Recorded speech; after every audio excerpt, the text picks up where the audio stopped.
Hello friends, welcome back to Biobofin. और आज का हमारा जो टॉपिक है वो रहने वाला है बायो मेम्ब्रेन स्ट्रक्चर। बहुत ही इम्पोर्टेंट टॉपिक है।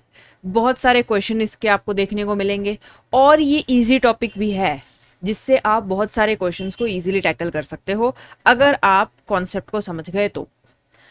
इससे पहले कि आप इस लेक्चर को गो थ्रू करो, मेरी आपसे हिदायत ये रहेगी कि इससे पहले हमने एक बेसिक जो है सेल बायोलॉजी के उसको लेक्चर 1 में कवर किया है, वो आप लोग ज़रूर देखें।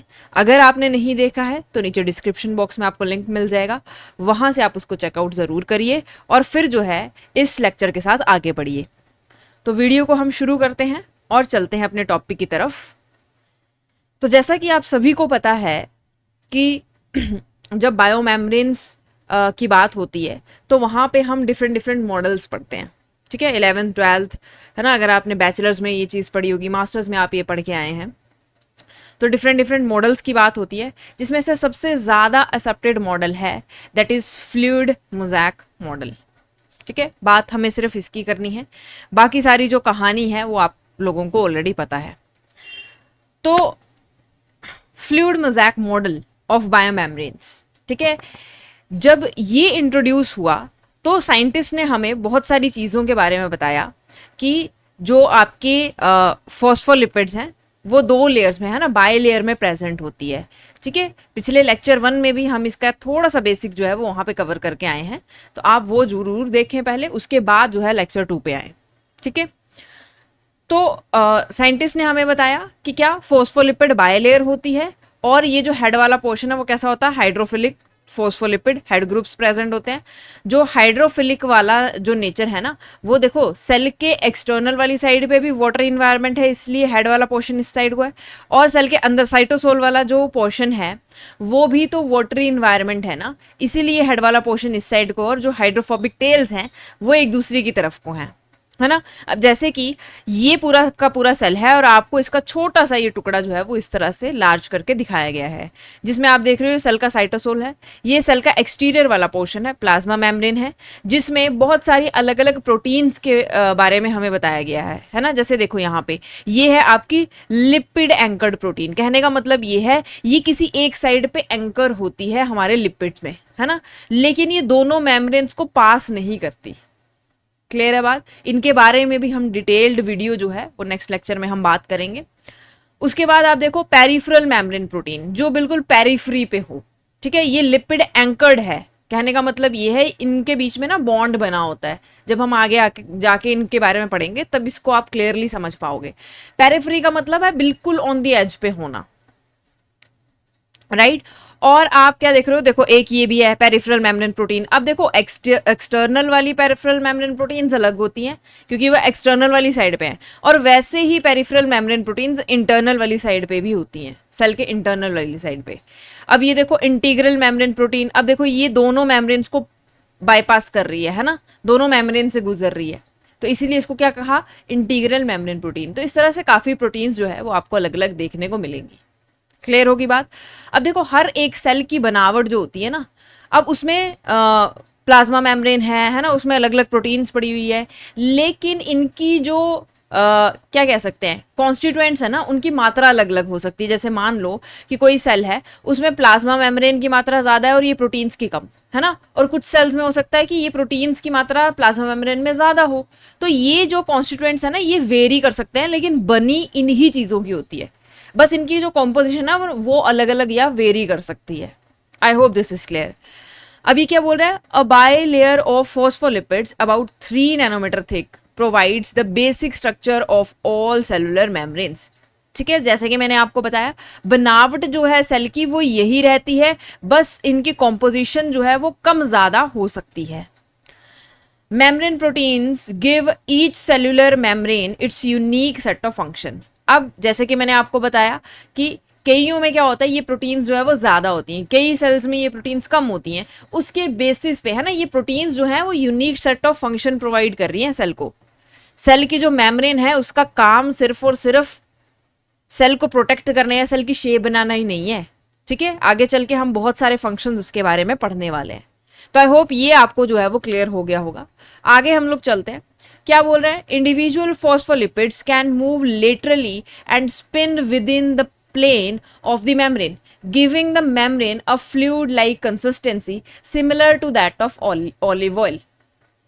ठीक है, देखो अब ये क्या बोल रहा है, बोलता है कि जैसे आपको पता है ये फॉस्फोलिपिड लेयर है ना, अगर आप सिर्फ एक इंडिविजुअल फॉस्फोलिपिड की बात करो तो ये अपने ही एक्सिस पे स्पिन भी कर सकता है ना, घूम भी सकता है और लेटरली मूव भी कर सकता है। कहने का मतलब ये है, जैसे ये एक फॉस्फोलिपिड बायलेयर है तो कहने का मतलब ये है कि ये यहां से जंप करके यहां आगे, है ना, लेटरली मूव करना मतलब यहां से आगे इस तरफ अपनी ही एक दिशा में मूव करना, तो इस तरह की मूवमेंट भी ये कर सकता है।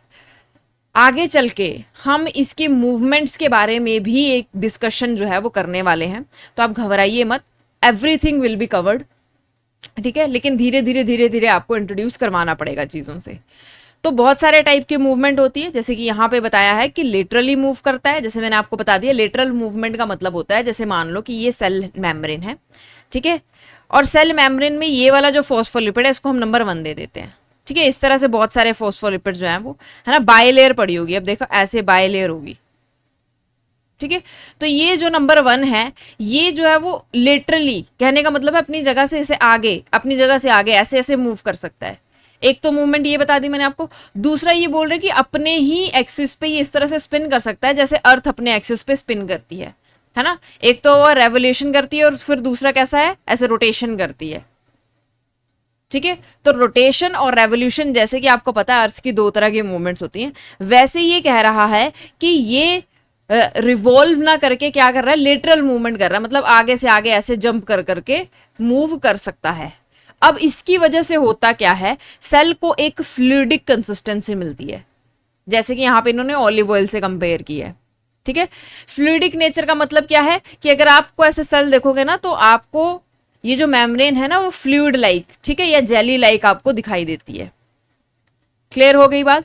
आपसे अगर पूछ लेगा कि फ्लूइड लाइक नेचर किस वजह से है, तो आप जिक्र कर सकते हो कि जो फॉस्फोलिपिड्स होते हैं उनमें अपनी एक मूवमेंट होती है ना, या तो आप स्पिन का जिक्र कर लो या तो आप लेटरल मूवमेंट, इस तरह की मूवमेंट्स के बारे में आप बता सकते हो जिसकी वजह से उसको एक फ्लूइडिक नेचर मिलता है, ठीक है, मेम्ब्रेन को।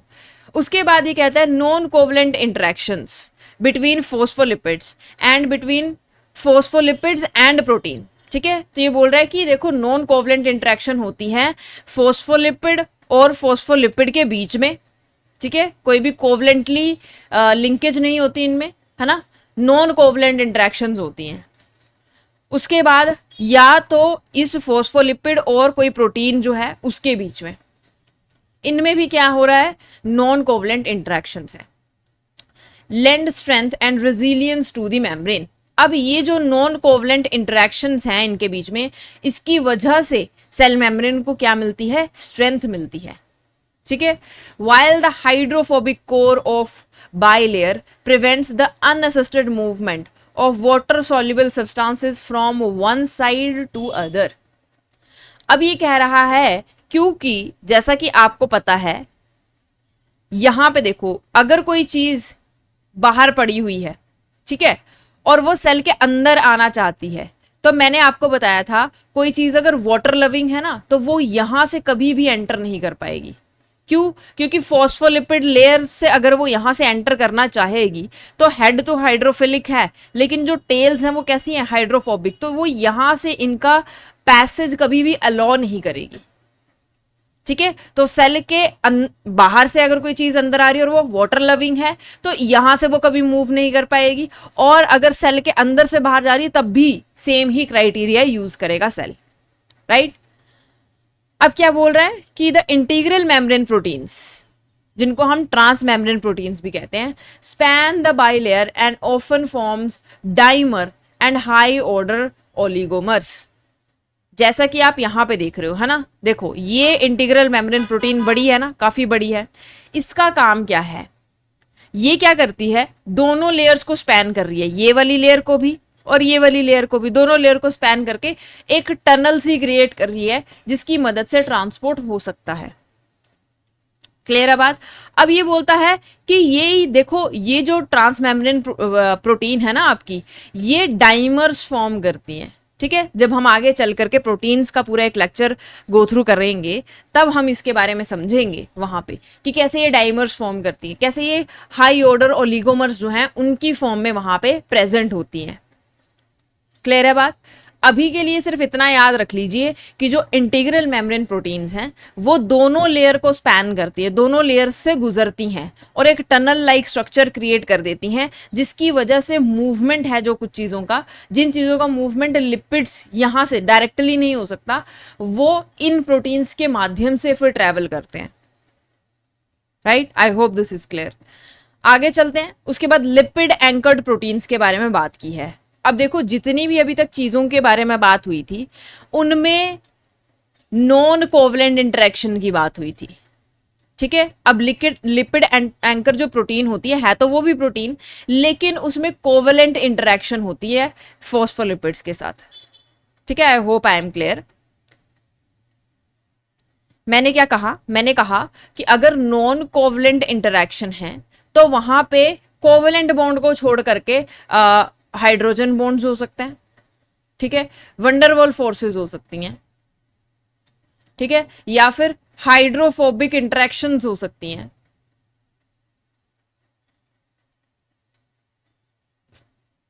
राइट, लेकिन मैंने क्या कहा, लिपिड एंकर प्रोटीन की जब हम बात करते हैं तब ये जो प्रोटीन है वो फॉस्फोलिपिड के साथ कोवलेंट बॉन्ड से जुड़ी होती है। ठीक है, तो कहने का मतलब यह है लिपिड एंकर्ड प्रोटीन एक ऐसी प्रोटीन है जो कोवलेंट बॉन्ड्स यानी कि कोवलेंट इंटरेक्शन करती है। इसको छोड़ के बाकी सारी जितनी भी आपस में, चाहे आप फॉस्फोलिपिड की बात करो या फिर आप फॉस्फोलिपिड और प्रोटीन की बात करो, इनके बीच में नॉन कोवलेंट इंटरेक्शन होती है, यानी कि ये सारी फोर्सेस वहां पर प्रेजेंट हो सकती हैं। राइट, अभी क्या कह रहा है, lipid anchor proteins are tethered to one leaflet by a covalently attached hydrocarbon. अब देखो, ये इंटीग्रल प्रोटीन से कैसे अलग है? एक तो ये कोवलेंटली अटैच्ड है, दूसरी चीज ये कि ये सिर्फ एक ही लीफलेट पे अटैच होगी, जैसे कि आपको यहां पे दिख रहा है। ठीक है, जैसे कि आपको यहां पे दिख रहा है, ये सिर्फ एक ही लीफलेट पे अटैच है ना, दोनों मेम्ब्रेन्स को स्पैन जो है वो नहीं कर रही। उसके बाद देखो, नेक्स्ट बताया है पेरिफेरल प्रोटीन्स के बारे में। Peripheral proteins associate with the membrane primarily by specific non covalent interaction. तो ये भी नॉन कोवलेंट इंटरेक्शन से ही मेम्ब्रेन के साथ जुड़ी होती हैं विद इंटीग्रल मेम्ब्रेन प्रोटीन्स और मेम्ब्रेन लिपिड्स। ठीक है, तो चाहे ये इंटीग्रल मेम्ब्रेन प्रोटीन्स के साथ जुड़ी हों या फिर मेम्ब्रेन लिपिड्स के साथ जुड़ी हों, दोनों के साथ जुड़ने के लिए ये नॉन कोवलेंट इंटरेक्शन का यूज करती हैं। ठीक है, और नॉन कोवलेंट इंटरेक्शन में कौन कौन सी फोर्सेस आती हैं वो मैंने आपको बता दिया है। उसके बाद क्या बोल रहा है, proteins are the plasma membrane also make extensive contact with the cytoskeleton. ठीक है, ये बोलते हैं कि जो प्रोटीन्स है ना, जैसे यहां पे आप देख रहे हो ये प्रोटीन्स हैं। ठीक है, ये देख रहे हैं आप प्रोटीन्स, ये प्रोटीन, ये प्रोटीन। ये कहता है ये जो प्रोटीन्स हैं ये प्लाज्मा मेम्ब्रेन में होते हुए भी साइटोस्केलेटन के साथ कांटेक्ट बना के रखती हैं। तो कैसे? क्योंकि ये जो पेरिफेरल प्रोटीन है ना, ये आगे चल करके साइटोस्केलेटन के साथ जुड़ी होती हैं। ठीक है, अब देखो यहाँ पे बहुत सारी चीजें आ जाएंगी जब हम इसको आगे डिटेल में कवर करेंगे ना, कि कैसे प्रोटीन साइटोस्केलेटन के साथ जुड़ी हुई है। इसका एक अलग से टॉपिक है, ठीक है, जिसमें हम एक्टिन फिलामेंट ये सब पढ़ने वाले हैं। ठीक है, तो इतना यहाँ पे ध्यान रख लीजिए कि जो प्रोटीन्स हैं प्लाज्मा मेम्ब्रेन में होते हुए भी वो किसके कांटेक्ट में होती हैं? साइटोस्केलेटन के कांटेक्ट में होती हैं। क्लियर होगी बात इतनी? चलिए अब आगे चलते हैं। द लिपिड बायलेयर, कैसे पता चला कि भाई लिपिड जो है वो बायलेयर की फॉर्म में होती है? तो इसकी कॉम्पोजिशन और स्ट्रक्चरल ऑर्गेनाइजेशन के बारे में हम यहाँ पे देखने वाले हैं कि किस किस चीज से बनी होती है और कैसा स्ट्रक्चरल ऑर्गेनाइजेशन रहता है। जैसे कि आप फर्स्ट डायग्राम देख रहे हो, है ना, ये माइक्रोस्कोप के अंडर देखा हुआ सेल है, और इसकी ये जो सेल है ना, ये आपको कैसे दिख रही है? इसकी मेम्ब्रेन अगर आप ध्यान से देखो तो आपको दिख रहा है दो लाइन सी दिख रही है ना, एक ये वाली बाहर वाली लाइन और एक अंदर वाली ऐसे लाइन। ठीक है, तो रेलवे ट्रैक जैसा दिख रहा है ये। ठीक है, अब क्या कहता है, lipid molecules not only affect membrane shape and function but also help anchor proteins to the membrane, modify membrane protein activity and transduce signal to the cytoplasm. अभी कहता है कि ये जो लिपिड मॉलिक्यूल्स हैं इनका काम सिर्फ और सिर्फ मेम्ब्रेन को शेप देना या उनके फंक्शंस परफॉर्म करना ही नहीं है, बल्कि ये एक तो जैसे आपको बताया कि प्रोटीन्स को भी एंकर करता है ना, उनके साथ अपने साथ जोड़ के रखता है। जैसे कि अभी मैंने आपको बताया कि कोवलेंट बॉन्ड फॉस्फोलिपिड के साथ जब कोई प्रोटीन बना लेती है तो हम उसको लिपिड एंकर प्रोटीन कहते हैं। ठीक है, दूसरी चीज ये कि ये जितनी भी मेम्ब्रेन प्रोटीन की एक्टिविटीज हैं उनको मॉडिफाई करता है। और तीसरी चीज ये, जब हम सेल सिग्नलिंग पढ़ेंगे वहां पे हम देखेंगे कि कैसे सेल मेम्ब्रेन जो है वो सेल सिग्नलिंग को ट्रांसड्यूस करने में, कोई सेल के बाहर कोई चीज है वो सबसे पहले तो सेल मेम्ब्रेन के साथ ही जुड़ेगी ना, तो ये कैसे लिपिड्स जो हैं वो सिग्नल को साइटोप्लाज्म तक पहुंचाने में, ट्रांसड्यूस करने में हेल्प करते हैं, राइट। अब नेक्स्ट ये क्या बोल रहा है, the characteristic rail road track appearance of the membrane indicates the presence of two polar layer. ठीक है, तो ये दो तरह के अलग अलग है ना, रेलवे ट्रैक जैसा जो अपीयरेंस है मेम्ब्रेन का, वो ये इंडिकेट करता है कि दो पोलर लेयर्स प्रेजेंट होंगी। ठीक है, consistent with the bilayer structure of phospholipid membrane. ठीक है, जिससे बाद में पता चला, जब उसकी डिटेल्ड स्टडी हुई तब पता चला कि ये जो बाइलेयर स्ट्रक्चर है वो फॉस्फोलिपिड मेम्ब्रेन है एक्चुअली में, है ना, फॉस्फोलिपिड्स की बनी होती है। चलिए, उसके बाद क्या बोला, polar groups face outside to shield the hydrophobic fatty acyl tail from the water. जैसे कि आपको बताया कि जो पोलर हेड्स है ना उनका फेस किस साइड को होगा, जहां पे वाटरी इन्वायरमेंट है। ठीक है, सेल के बाहर सेल के अंदर दोनों तरफ वाटरी इन्वायरमेंट है, इसीलिए जो आपके पोलर ग्रुप्स है ना, पोलर हेड्स हैं, उनका फेस बाहर की साइड को रहता है। ठीक है, और ये किसको बचा रहे होते हैं, ये अपनी हाइड्रोफोबिक फैटी एसाइल टेल को, क्योंकि वो हाइड्रोफोबिक है, वाटर लविंग नहीं है, तो इसीलिए उसको ये बचा रहे होते हैं वाटर से। The hydrophobic effect and van der Waals interaction between the fatty acyl tails drive the assembly of bilayer. अब ये कहता है कि अगर ये दोनों मतलब बाइलेयर की फॉर्म में प्रेजेंट है सेल मेम्ब्रेन, तो ये एक दूसरे से जुड़ी कैसे हैं, क्योंकि इनमें तो कोवलेंट कोई बॉन्ड बना नहीं हुआ। तब जाके साइंटिस्ट को पता चला कि ये जो टेल्स है ना, ये जो टेल्स हैं इनके बीच में, क्योंकि ये हाइड्रोफोबिक होती हैं, तो हाइड्रोफोबिक इफेक्ट है ना, या फिर आप हाइड्रोफोबिक इंट्रैक्शंस भी कह सकते हैं उसको, और वंडरवॉल फोर्सेस की मदद से ये एक दूसरे से चिपकी रहती है। इनके बीच में इंट्रैक्शंस की वजह से ये दोनों लेयर्स जो हैं वो आपस में एक दूसरे से चिपके रहते हैं या असेंबल रहते हैं, ऐसा भी आप कह सकते हैं, और इसी कारण ये एक बाइलेयर स्ट्रक्चर फॉर्म करती है। आई होप आपको ये क्लियर हो गया होगा। नेक्स्ट चलते हैं, नेक्स्ट क्या है, a spherical micelle has a hydrophobic interior composed entirely of fatty acyl chain. A spherical liposome consists of phospholipid bilayer surrounding an aqueous center. ठीक है, अब देखो कई बार जो सवाल है ना वो क्या पूछ लेता है कि बताओ कब मिसल फॉर्मेशन होगी और कब लिपोसोम फॉर्मेशन होगी। ठीक है, देखो मिसल फॉर्मेशन का मतलब क्या होता है कि जब जो फॉस्फोलिपिड्स है ना, ठीक है, ये फॉस्फोलिपिड, जैसे देखो एग्जाम्पल के तौर पे अगर मैंने आपको क्या कहा कि आप एक गिलास पानी लो, ठीक है, और पानी में ऑयल को मिक्स करना शुरू करो। अगर आप इसको बहुत जोर जोर से शेक भी करोगे ना तब भी आप देखोगे कि ऐसे झाग झाग टाइप का ना एक लेयर बन जाती है। उसमें ऐसा क्या होता है, उसको हम बोलते हैं मिसल फॉर्मेशन। मिसल फॉर्मेशन का मतलब होता है ये एक ऐसी लेयर होती है जिसमें जो हाइड्रोफोबिक वाली टेल्स है ना, ठीक है, जो अभी हम मेम्ब्रेन की बात कर रहे हैं कि जो मेम्ब्रेन की हाइड्रोफोबिक वाली टेल्स हैं वो अंदर की साइड को चली जाएंगी और जो हाइड्रोफिलिक वाले हेड है वो बाहर की साइड को आ जाते हैं, जिसकी वजह से इस तरह से मिसल फॉर्मेशन हो जाती है। गोला सा छोटा सा गोले गोले गोले गोले बन जाते हैं, ठीक है, जिनको हम मिसल्स कहते हैं। अब ऐसे ही लिपोसोम होते हैं, लेकिन लिपोसोम में क्या होता है, ये प्लाज्मा मेम्ब्रेन की तरह अपेयर करते हैं कि अंदर वाली साइड पे क्या है, हाइड्रोफिलिक हेड, फिर बीच में कौन सी है, हाइड्रोफोबिक टेल वाला एरिया, और फिर बाहर दोबारा से कैसा हाइड्रोफिलिक हेड वाला एरिया। अब कहने का मतलब ये है, क्वेश्चनर आपसे क्या पूछेगा, आपको कोई कंडीशन दे सकता है ना, या आपसे पूछ लेगा कि बताओ मिसल फॉर्मेशन कैसे होगी और लिपोसोम फॉर्मेशन कैसे होगी। क्लियर है बात।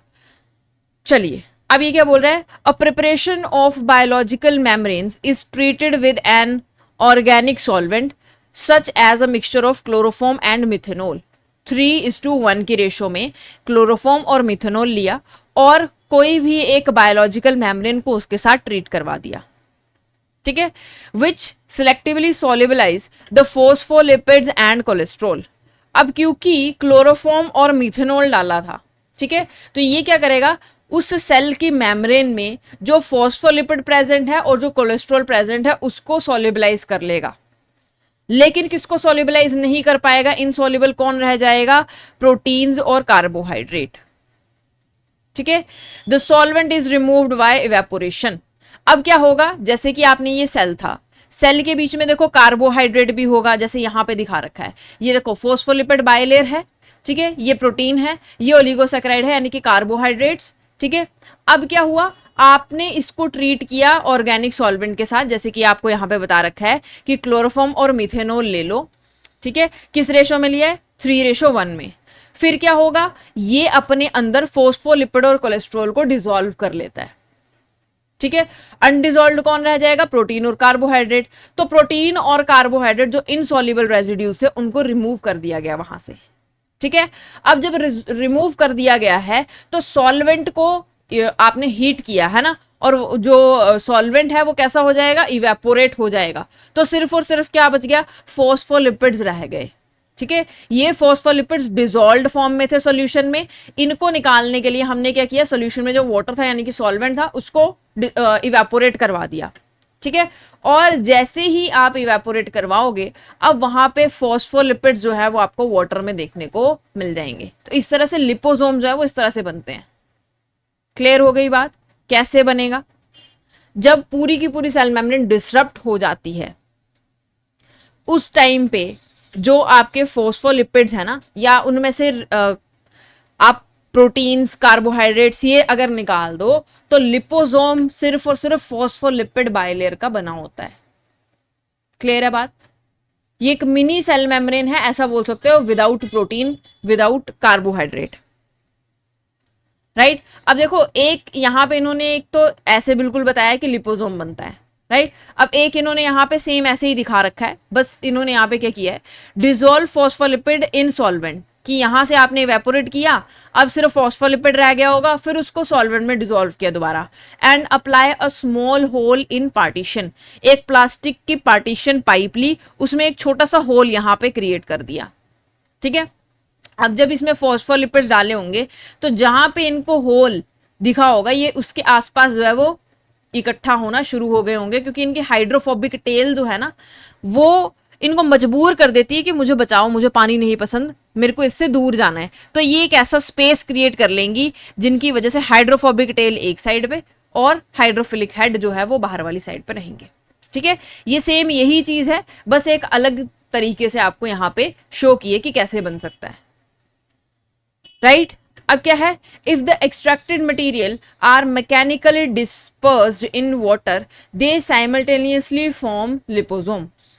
अब ये बोल रहा है कि आपने जो ये एक्सट्रैक्ट किया ना मटेरियल, फॉस्फोलिपिड जो आपने एक्सट्रैक्ट किए, जब आप इसको दोबारा से पानी के अंदर डिस्पर्स करोगे ना तो वो फटाक से क्या बनाएंगे, लिपोसोम क्रिएट कर लेंगे with an internal aqueous compartment, ठीक है।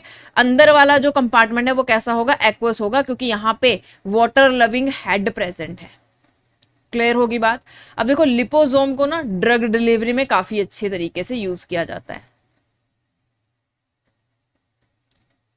तो आई होप ये आपको क्लियर हो गया होगा। आगे बढ़ते हैं, ठीक है। अब देखो यहां से कैसे सवाल बन सकता है उसका एक बेसिक मैंने आपको बता दिया है कि लिपोसोम बनेगा, ठीक है, कब, जब उसमें से आपने प्रोटीन्स है ना, ये कार्ब जो है वो निकाल दिए। तो इस तरह से हो सकता है कोई एक्सपेरिमेंट आपको क्रिएट करके दे दे, ठीक है। क्लियर है बात, ओके। अब हम आगे चलते हैं, the faces of cellular membrane, important, काफी इंपॉर्टेंट चीज, ये समझना इंपॉर्टेंट है, ठीक है। इसको याद रट्टा मारना जरूरत नहीं है, इसको समझना बहुत ज्यादा इंपॉर्टेंट है, क्योंकि कोई भी एक्सपेरिमेंट आपको इस तरह से क्रिएट किया करके दे सकता है एग्जामिनर।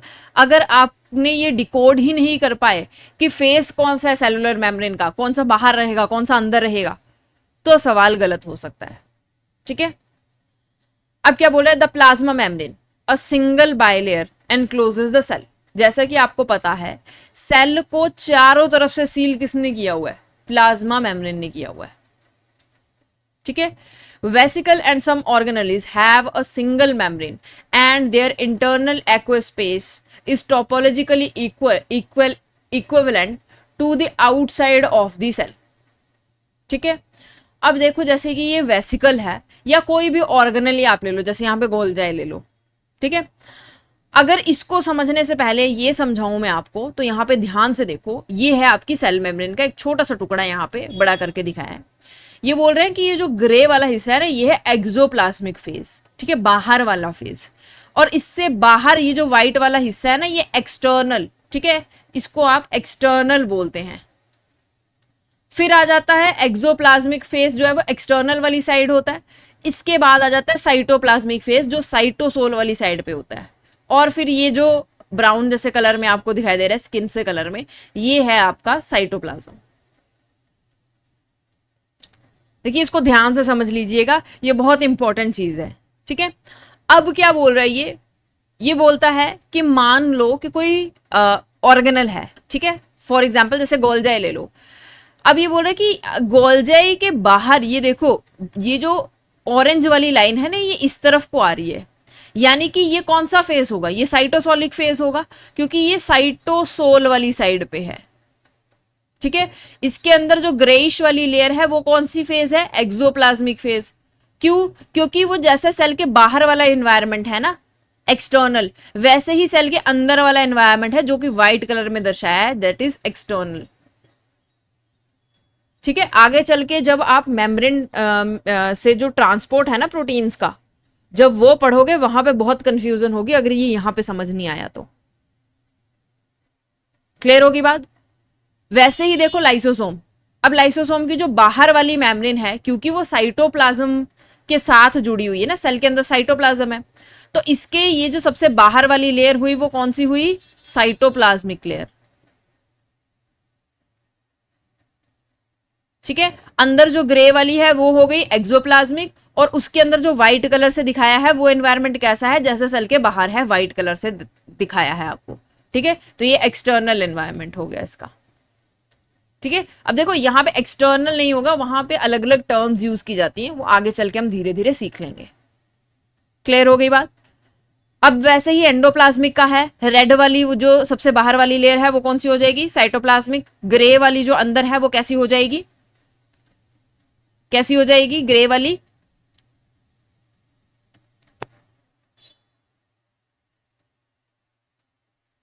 एक्सोप्लाज्मिक, है ना। और ये वाला जो अंदर एनवायरनमेंट है ये सेम वैसा जैसे सेल के बाहर है। ओके, अब देखो इतना तो हमें समझ में आ गया कि जो सिंगल मेम्ब्रेन वाले आपके ऑर्गेनली है ना, चाहे आप गोल्जाई ले लो, चाहे आप लाइसोसोम ले लो, चाहे आप ईआर ले लो, ये जैसे कि आपकी सेल मेम्ब्रेन है ना, इसके विपरीत है ये। सेल मेम्ब्रेन को अगर आप ध्यान से देखो, बाहर वाली लेयर कौन सी है, एक्सोप्लाज्मिक लेयर, अंदर वाली लेयर कौन सी, साइटोप्लाज्मिक लेयर। लेकिन इनके विपरीत हैं ये, इनकी सबसे बाहर वाली लेयर कौन सी है, साइटोप्लाज्मिक, क्योंकि वो साइटोप्लाज्म वाली साइड है। अंदर वाली लेयर जो है वो एक्सोप्लाज्मिक है, क्योंकि वो अंदर वाली साइड वाला जो एनवायरनमेंट है वो सेल के बाहर वाले एनवायरनमेंट से कंपेयर किया गया है। ठीक है, लेकिन ये चीज कहां अप्लाई नहीं होगी, तीन ऑर्गेनेल्स पे। कौन कौन से, न्यूक्लियस, माइटोकॉन्ड्रिया और chloroplast are enclosed by two membranes, क्योंकि उनके पास होती है दो membranes, separated by a small inter membrane space. और इन दो मेम्ब्रेन के बीच में क्या प्रेजेंट होता है, थोड़ा सा इंटर मेम्ब्रेन स्पेस प्रेजेंट होता है। ठीक है, जैसे कि यहाँ पे आपको माइटोकॉन्ड्रिया के बारे में दिखाया है। अब देखो इसका सबसे बाहर वाला फेज साइटोप्लाज्म से लग रहा है, यानी कि साइटोप्लाज्मिक लेयर सबसे पहले होगी। उसके बाद कौन सी आ जाएगी, एक्सटर्नल वाली लेयर, है ना, क्योंकि ये जो व्हाइट वाला हिस्सा, ये जो इंटर मेम्ब्रेन स्पेस है ना, ये किससे कंपेयर किया गया है, एक्सटर्नल एनवायरनमेंट ऑफ सेल से। तो यानी कि एक्सटर्नल एनवायरनमेंट वाली साइड पे कौन सी, ग्रे वाली लेयर होती है, और ग्रे वाली लेयर कौन सी होती है, एक्सोप्लाज्मिक फेज होती है। क्लियर है बात।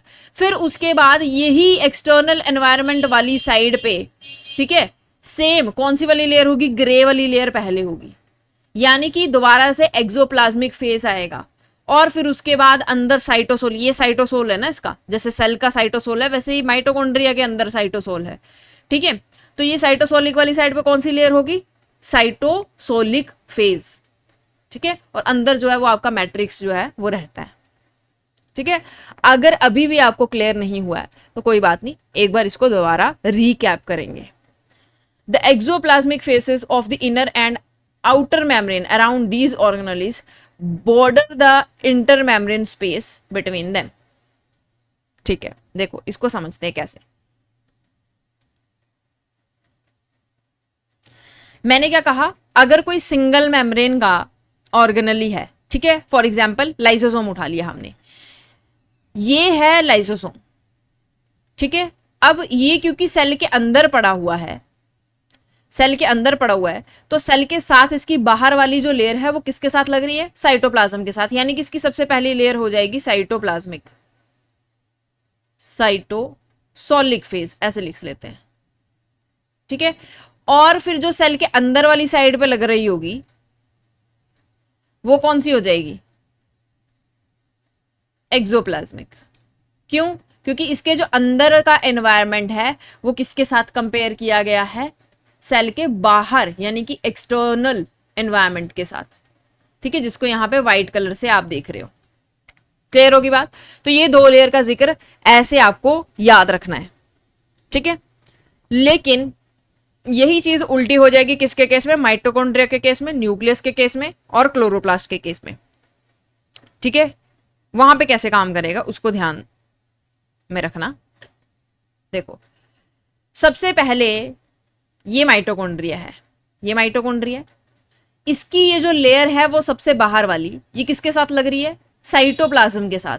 यानी कि सबसे पहले बाहर वाली लेयर जो होगी वो कौन सी होगी, ऑरेंज वाली, यानी कि रेड वाली लेयर, जिसको हम क्या कहेंगे, साइटोसोलिक फेज। और साइटोसोलिक फेज से दूसरी अंदर वाली साइड पे जो लेयर होगी वो कौन सी हो जाएगी फिर, एक्सोप्लाज्मिक,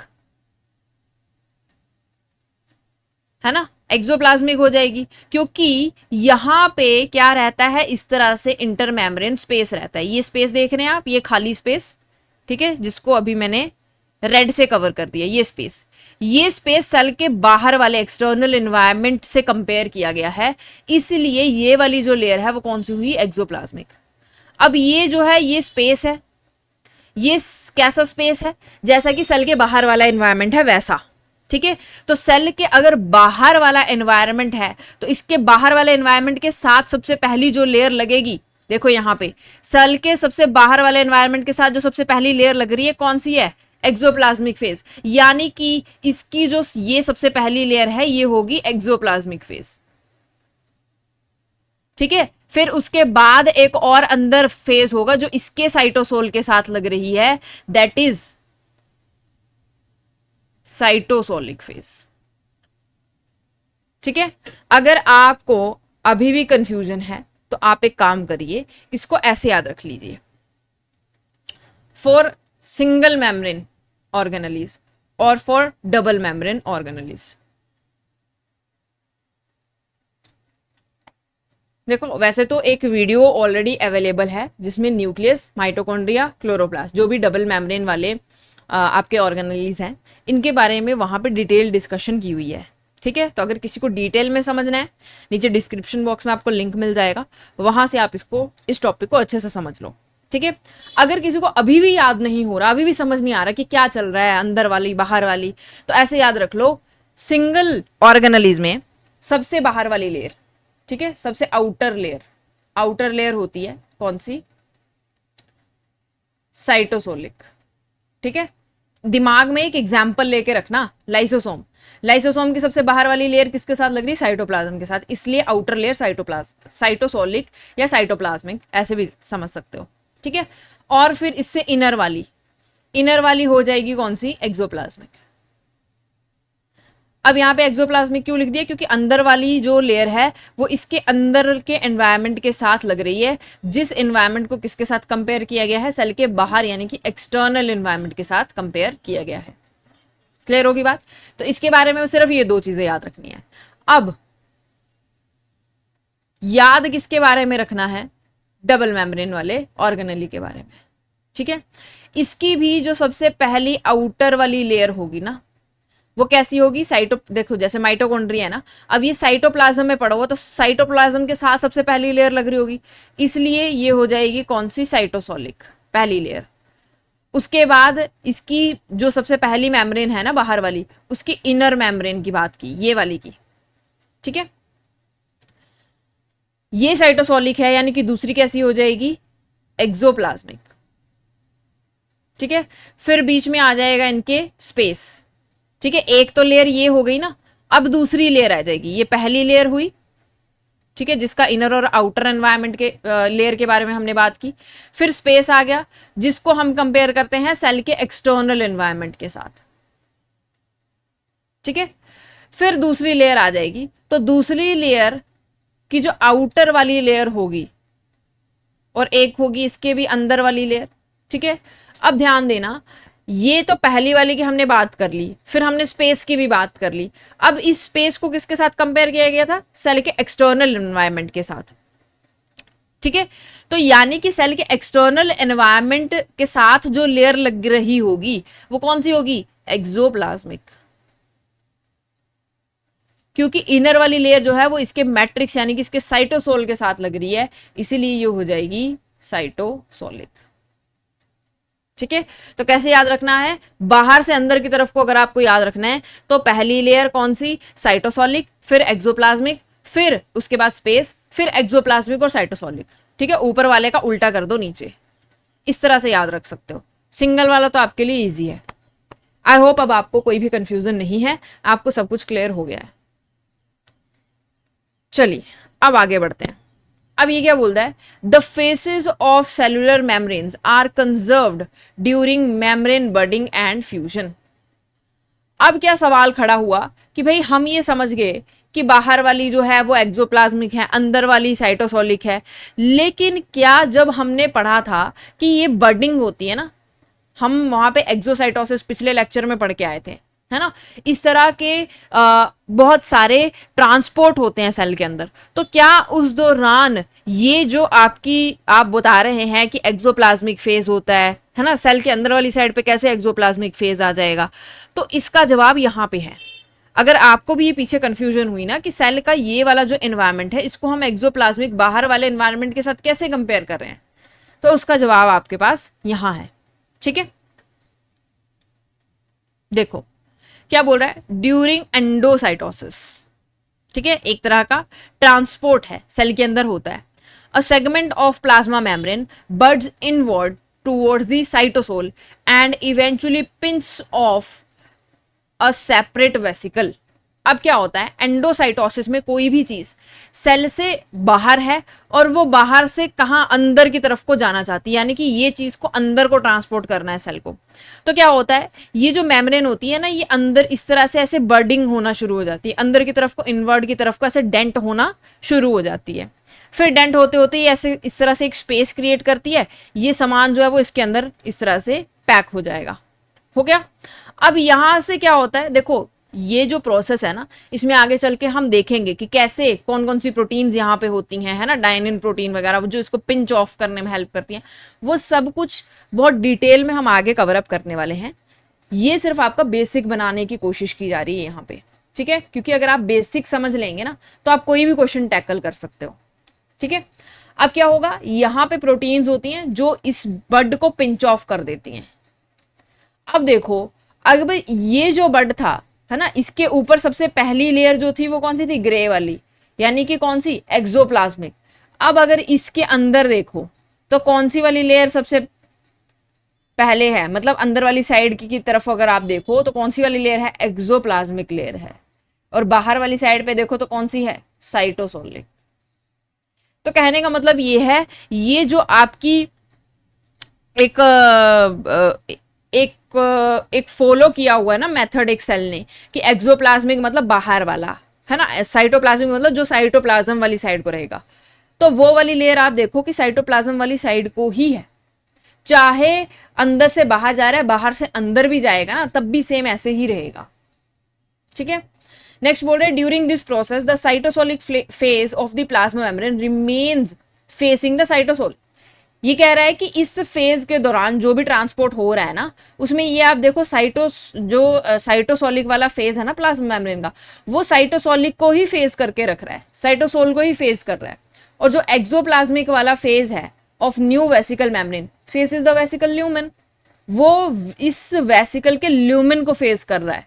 इसीलिए इस कोई भी ऑर्गेनेली है ना, सिंगल लेयर वाला, उसके अंदर वाले एनवायरनमेंट को किससे कंपेयर किया, सेल के बाहर वाले एनवायरनमेंट से। क्लियर हो गई बात। अब तो चलो ये तो हो गया कि भाई अगर सेल से बाहर से अगर कोई चीज सेल के अंदर आ रही है, वो वाला ट्रांसपोर्ट एंडोसाइटोसिस। ठीक है, लेकिन अगर सेल से अंदर से कोई चीज बाहर जानी यानी कि एक्सोसाइटोसिस होना है, क्या तब भी ये चीज फॉलो होगी? अब आगे देखते हैं। During exocytosis and intracellular vesicle fuse with the plasma membrane, कि अंदर से एक वेसिकल आता है जिसके बीच में सामान पड़ा होता है, वो आ करके यहाँ फ्यूज हो जाता है। ठीक है, अब क्या होता है, and the lumen of the vesicle exoplasmic face connects with the extra cellular medium. ठीक है, अब क्या होता है कि ये वेसिकल आया और ये यहाँ पे फ्यूज हो गया। ठीक है, फ्यूज हुआ यानी कि यहाँ से सबसे पहले कट लगा होगा, फिर एक एक्सोप्लाज्मिक वाली लेयर जो है वो एक्सोप्लाज्म के साथ जुड़ी होगी, फिर साइटोसोलिक वाली साइटोसोल वाली लेयर के साथ जुड़ी होगी, है ना। यहाँ पे भी सेम ऐसे ही हुआ होगा। और फिर ये बिल्कुल, अगर इसको मैं ऐसे जैसे रस्सी होती है ना, इसको ऐसे करके खींच दूं, ठीक है, इसको यहाँ से दोनों तरफ से पुल करूं, अब देखो बाहर वाली साइड पे कौन सी लेयर आ रही है, कौन सा फेस आ रहा है, एक्सोप्लाज्मिक फेस। ठीक है, और अंदर वाली साइड पे अभी भी कौन सी है, साइटोसोलिक वाला फेस। तो कहने का मतलब ये है, दोनों ट्रांसपोर्ट के दौरान जो सेलुलर मेम्ब्रेन का जो फेसेस है ना, ये कंजर्व्ड रहते हैं। क्लियर हो गई बात। Proteins that span the membrane retain their asymmetric orientation during vesicle budding and fusion. In particular, the same segment always faces the cytosol. ये बोल रहा है कि प्रोटीन जो कि स्पैन करती है ना मेम्ब्रेन को, वो अपना एसिमेट्रिक ओरिएंटेशन रिटेन रखती हैं। ठीक है, तो ये आगे चल के जब हम प्रोटीन्स की बात करेंगे तब हम ये पढ़ेंगे।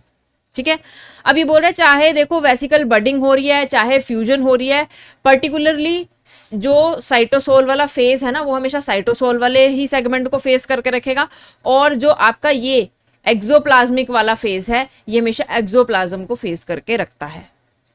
ठीक है, तो ये जो सेलुलर मेम्ब्रेन के फेजेस है, ये कंजर्व्ड रहते हैं, चाहे बडिंग हो चाहे फ्यूजन हो, चाहे एंडोसाइटोसिस हो रही है चाहे एक्सोसाइटोसिस हो रही है। क्लियर हो गई बात। चलिए अब हम आगे चलते हैं। क्या बोल रहा है अब, इंपॉर्टेंट चीज, 3 क्लासेस ऑफ मेम्ब्रेन लिपिड्स। ठीक है, बायो मेम्ब्रेन के बारे में पढ़ लिया, फिर हमने उसके फेजेस देख लिए कि कैसे कैसे सेल के अंदर ट्रांसपोर्ट होता है।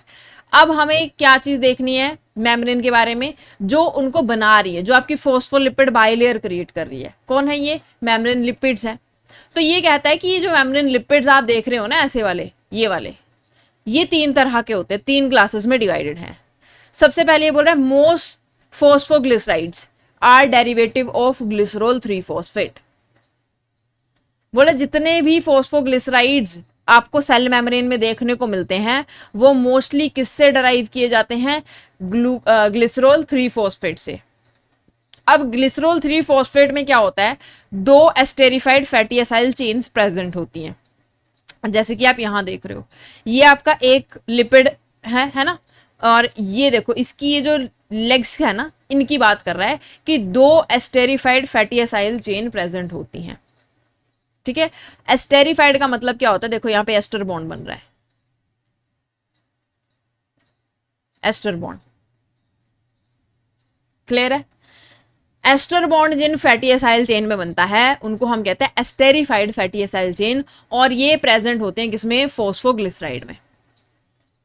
क्लियर है, उसके बाद the fatty acids can very in length, ये जो फैटी एसाइड चेन्स है ना, इनकी बात कर रहा है कि ये लेंथ में वेरी कर सकते हैं, कोई 20 कार्बन लंबी हो सकती है, कोई 18 12, है ना, इस तरह से लेंथ वेरी कर सकती है, और सैचुरेटेड हो सकता है। कहने का मतलब, सैचुरेटेड का मतलब कोई भी डबल बॉन्ड इनमें प्रेजेंट नहीं है, ठीक है।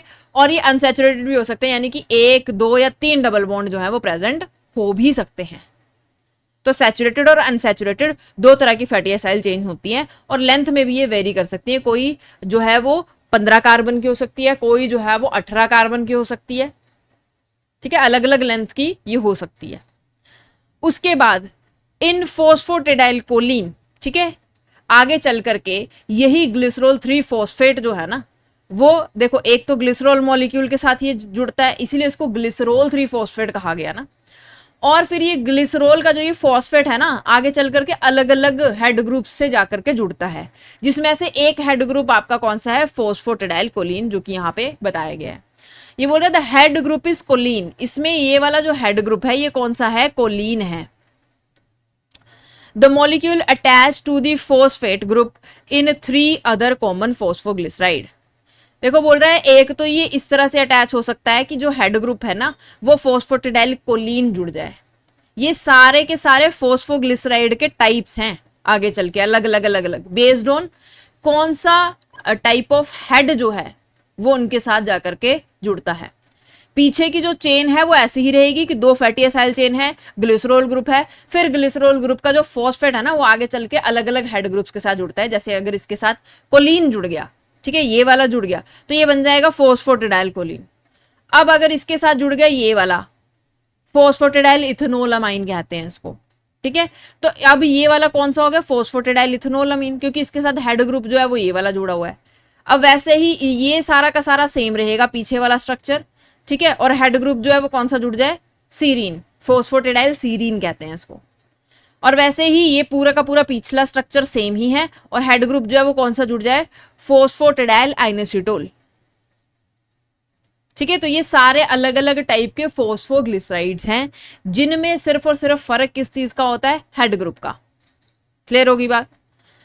अब ये कहता है फोस्फोग्लिसराइड्स अगर तो देखो सिर्फ हेड के टाइप पे वेरी कर रहे हैं ना, तो उनको आप इस तरह से डिफाइन कर सकते हो कि ये फोस्फोटेडाइल इथेनोलामाइन है क्योंकि इसके पास हेड ग्रुप ये वाला है, ये वाला जो है वो फोस्फोटेडाइल कोलिन है क्योंकि इसके पास कोलिन है, इसके पास सीरीन है तो ये फोस्फोटेडाइल सीरीन हो गया, इसके पास आइनोसिटोल है इसलिए ये फोस्फोटेडाइल आइनोसिटोल हो गया। लेकिन अगर इन लेग्स में कुछ वेरिएशन आ जाए तब क्या ये फोस्फोग्लिसराइड्स ही कहलाएंगे, नहीं, तब हम इनको कह देते हैं क्या, प्लाज्मेलोजन। देखो ये है फोस्फोग्लिसराइड की ही टाइप, ठीक है ये एक तरह का फोस्फोग्लिसराइड ही, बस इसमें ये जो चेन है ना ये थोड़ी सी वेरी कर जाती है, ये ऐसी नहीं होती। कैसे नहीं होती, देखो यहां पे मैंने आपको क्या बताया था कि दोनों तरफ जो है दोनों लेग्स में कैसे बॉन्ड बन रहे हैं, एस्टर बॉन्ड, ठीक है।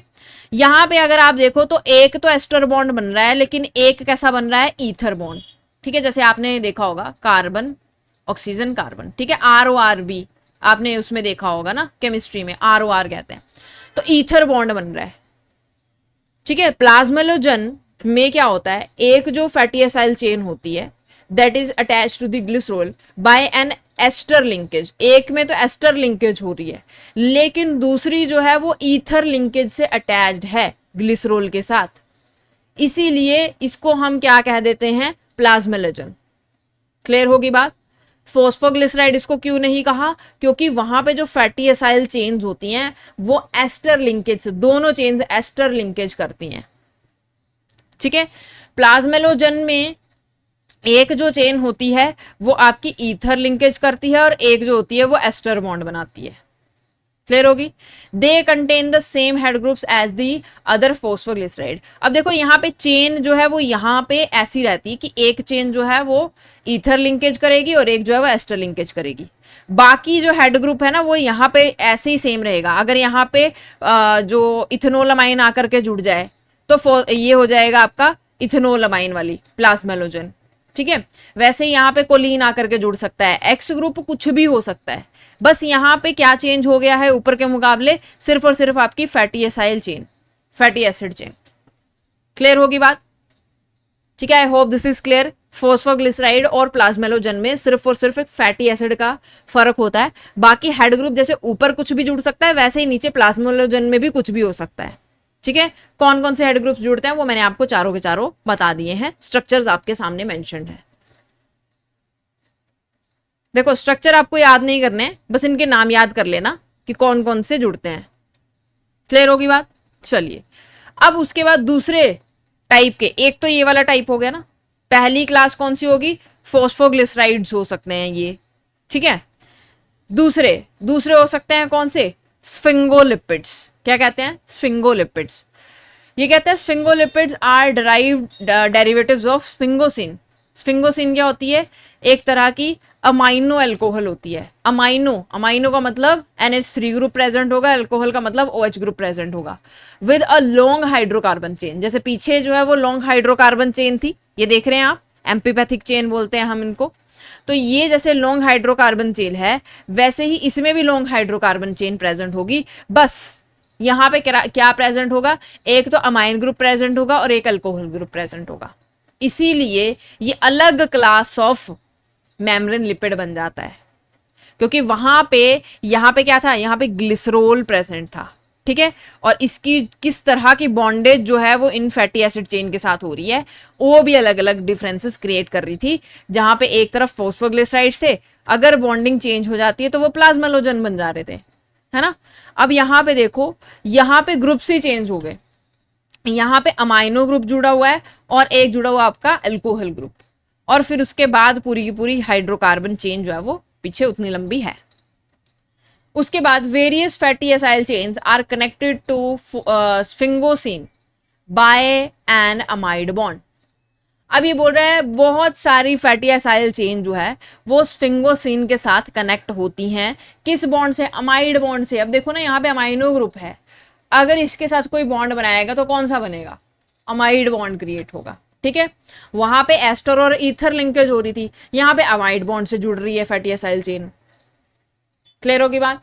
उसके बाद क्या बोल रहा है? The sphingomyelins which contain a phosphocholine head group are phospholipids. बोल रहा है ऐसा स्फिंगोमाइलिन, ठीक है, ऐसी ये चेन जिसके साथ जाकर के कौन? फोस्फोटिडाइल कोलिन हेड ग्रुप जुड़ जाए, उसको हम स्फिंगोमाइलिन कहते हैं, स्पेसिफिक स्फिंगोमाइलिन कहते हैं। ठीक है, और ये क्या होते हैं? फोस्फोलिपिड्स होते हैं। ऐसे फोस्फोलिपिड्स जिनमें जो ये टेल है ना वो स्फिंगोसिन की है, और प्लस हेड ग्रुप पे कौन जुड़ जाए? फोस्फोटिडाइल कोलिन आकर के जुड़ जाए, उसको हम पर्टिकुलरली क्या बोल देते हैं? स्फिंगोमाइलिन। बस इतना याद रखो। अदर देन, ठीक है, अगर फोस्फोटिडाइल कोलिन नहीं जुड़ा, अदर देन कोलिन आकर के जुड़ गया, ठीक है, जितने भी अदर स्फिंगोलिपिड्स हैं वो ग्लाइकोलिपिड्स कहलाते हैं, in which single sugar residue और branched oligosaccharide is attached to the sphingosine backbone. कहने का मतलब ये है कि अगर यहां पे फोस्फोटिडाइल कोलिन ये वाला स्ट्रक्चर आकर के नहीं जुड़ता है इसके साथ, तो क्या जुड़ेगा? देखो, या तो ग्लूकोज का एक रेजिड्यू जुड़ जाए, है ना, जैसे ये एक मॉलिक्यूल है ग्लूकोज का, वैसे ही ग्लूकोज की इस तरह से ऐसे बहुत लंबी सी चेन, ठीक है, 1 2 3 4 5 ऐसे यूनिट्स ग्लूकोज के जुड़ती जाएं, उसको हम क्या कहते हैं? ओलिगोसैकेराइड्स। ठीक है, लगभग 8 to 12 यूनिट्स जब किसी भी शुगर की आपस में से जुड़ती जाती है ना, 1 2 3 4 5 ऐसे यूनिट्स जुड़ गई, उसको हम ओलिगोसैकेराइड कहते हैं। ठीक है, तो ये बोलता है कि या तो एक सिंगल रेजिड्यू इस फोस्फोटिडाइल कोलिन की जगह पर आकर जुड़ जाए। फोस्फोटिडाइल कोलिन यहाँ पे नहीं जुड़ा हुआ, अगर फोस्फोटिडाइल कोलिन जुड़ा है फिर तो हम उसको स्फिंगोमाइलिन कह रहे हैं ना। अगर ये नहीं जुड़ा हुआ है और इस पूरी बैकबोन के साथ एक सिंगल शुगर रेजिड्यू आके जुड़ जाए, या फिर पूरी की पूरी ये ओलिगोसैकेराइड चेन आकर के जुड़ जाए, तब हम इनको क्या कहते हैं? ग्लाइकोलिपिड्स। ठीक है, ये चीज समझना जरूरी है। अगर स्फिंगोसिन ये पूरी जो बैकबोन है इसके साथ आगे कौन जुड़ा हुआ है? फोस्फोटिडाइल कोलिन आके जुड़ा हुआ है, तब हम इनको कहते हैं फोस्फोलिपिड्स। क्लियर है बात? अब अगर यहां पे फोस्फोटिडाइल कोलिन नहीं जुड़ा और इसके साथ कोई शुगर रेजिड्यू आकर के, चाहे एक ही यूनिट जुड़ गई, ठीक है, या फिर पूरी की पूरी ओलिगोसेकेराइड चेन आकर के यहां जुड़ गई, तब हम इसको कहते हैं ग्लाइकोलिपिड्स। क्लियर हो गई बात? ठीक है, अब ये बोल रहा है for instance the simple glycolipid glucosyl cerebroside has a glucose head group. ठीक है, जैसे कि आपको यहाँ पे दिखाया गया है, ये है आपका ग्लाइकोलिपिड ग्लूकोसाइल सेरिब्रोसाइड, जिसमें ग्लूकोज जो है वो यहाँ पर आकर के जुड़ जाता है, हेड ग्रुप पे आकर के जुड़ जाता है। तो ये एक तरह का सिंपल ग्लाइकोलिपिड है, ठीक है, जिसको नाम दिया गया है ग्लूकोसाइल सेरिब्रोसाइड। इसमें ग्लूकोज जो है वो हेड ग्रुप बन करके स्फिंगोसिन के साथ जाकर के जुड़ जाता है। क्लियर होगी बात? अब क्योंकि यहाँ पे शुगर रेजिड्यू आकर के जुड़ा है, अब आप इसको क्या कहेंगे? ग्लाइकोलिपिड कहेंगे, फोस्फोलिपिड नहीं कह सकते। क्लियर होगी बात? आई होप दिस इज क्लियर। चलिए, तीसरे हमारे जो टाइप के मेम्ब्रेन लिपिड्स आ जाते हैं, पहला हो गया, ठीक है, दूसरा आपके स्फिंगोलिपिड्स हो गए, तीसरे आ जाते हैं आपके कौन से? स्टेरोल्स। अब देखो स्टेरोल्स जो होते हैं ना, वो अलग अलग टाइप के होते हैं, ठीक है। फॉर एग्जाम्पल जैसे कि जो एनिमल यानी कि हम ह्यूमंस के अंदर प्रेजेंट होता है ना, वो होता है ये वाला कोलेस्ट्रॉल। फिर फंगस में कौन सा होता है? अर्गोस्टेरोल, और प्लांट्स में होता है सिग्मास्टेरोल, ठीक है। अब क्या बोल रहा है? The major sterols in animals that is cholesterol, fungi में अर्गोस्टेरोल और प्लांट्स में stigmasterol, differ slightly in structure, ठीक है, थोड़ा थोड़ा सा बस स्ट्रक्चर में डिफरेंस है, बट ऑल सर्व एज की कंपोनेंट्स ऑफ सेलुलर मेम्ब्रेन, ठीक है। अब अगर आप स्टेरोल का बेसिक स्ट्रक्चर देखो ना, तो 4 रिंग्ड हाइड्रोकार्बन, ठीक है, हाइड्रोकार्बन, ये देखो 4 रिंग का स्ट्रक्चर, 1 2 3 4, सब में सेम है, 1 2 3 4। तो ये जो बेसिक स्ट्रक्चर है ना, ये बोलता है ये सब में सेम रहता है, बस जो हेड और ये हेड वाला ग्रुप और ये जो टेल वाला ग्रुप है ना, ये थोड़े से चेंज होते रहते हैं बस।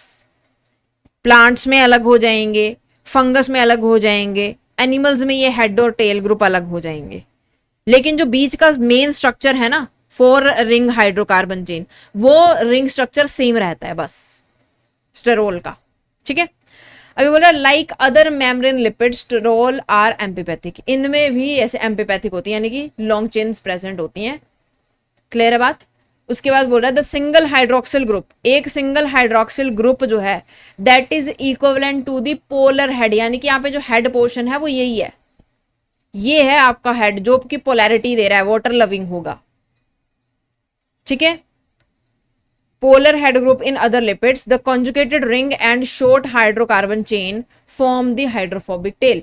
ये आपका हेड पोर्शन आ गया और इसके पीछे जो बचा ये आपका इसका टेल पोर्शन होगा, ठीक है। सेम यहाँ पे OH है, ये हेड ग्रुप है, और पिछले वाली जो है ये पूरी की पूरी टेल है। सेम यहाँ पे OH जो है वो हाइड्रोफिलिक है, तो ये आपका हेड हो गया, और पिछले वाली जो है वो आपकी क्या हो जाएगी? टेल हो जाएगी। सब में सेम ऐसा ही है, ठीक है। बस टेल में जो ये कार्बन हाइड्रोकार्बन चेन है ना, ये थोड़ी सी वेरी करती है, दैट्स इट, बाकी कोई फर्क नहीं है। बेसिक स्ट्रक्चर जो 4 रिंग्स होनी चाहिए वो है, ठीक है, वो सेम ही रहता है। चलिए, आई होप दिस इज क्लियर।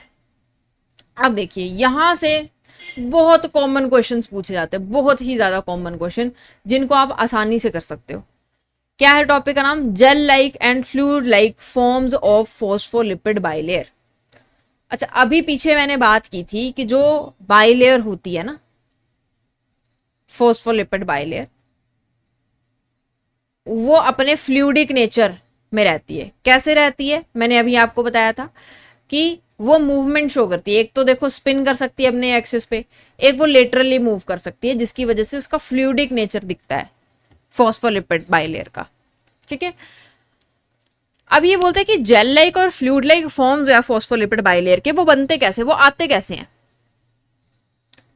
तो ये कहता है the phospholipids with long saturated fatty acyl chain tend to assemble into a highly ordered gel like bilayer which there is little overlap of the non-polar tails in the 2 leaflets। अब अगर आप देख रहे हो, देखो एक लीफलेट है आपका ये वाला, है ना, और दूसरा कौन सा है? ये वाला। अब अगर आप देख रहे हो कि बोल रहे जब जेल लाइक कंसिस्टेंसी होगी ना, तो कहने का मतलब है ये इसकी हाईली ऑर्डर्ड स्टेट है, ध्यान से समझना, ये बहुत बारीक क्वेश्चंस आते हैं इसमें से और बहुत इजी भी होते हैं। हाईली ऑर्डर्ड स्टेट होती है ये। कैसे? ये बोलते हैं इसकी पैकेजिंग बहुत अच्छी होती है, क्योंकि ये जो लेग्स है ना, ये आपको ऐसे लग रहा होगा कि एक दूसरे से थोड़ा थोड़ा ना ओवरलैप हो रहे हैं। तो ओवरलैपिंग की वजह से ना ये काफी ऐसे टाइटली और अच्छे से पैक होते हैं। और अगर आप देखो, आपने नारियल का तेल देखा होगा, सर्दियों में क्या होता है, वो ऐसे जम जाता है ना, जम जाता है। वैसे ही ये अगर हाईली ऑर्डर्ड स्टेट में चली जाती है तो ये भी फ्लूइड से कैसी नेचर की हो जाती है, जेल लाइक नेचर की हो जाती है, थोड़ी सी हार्ड हो जाती है।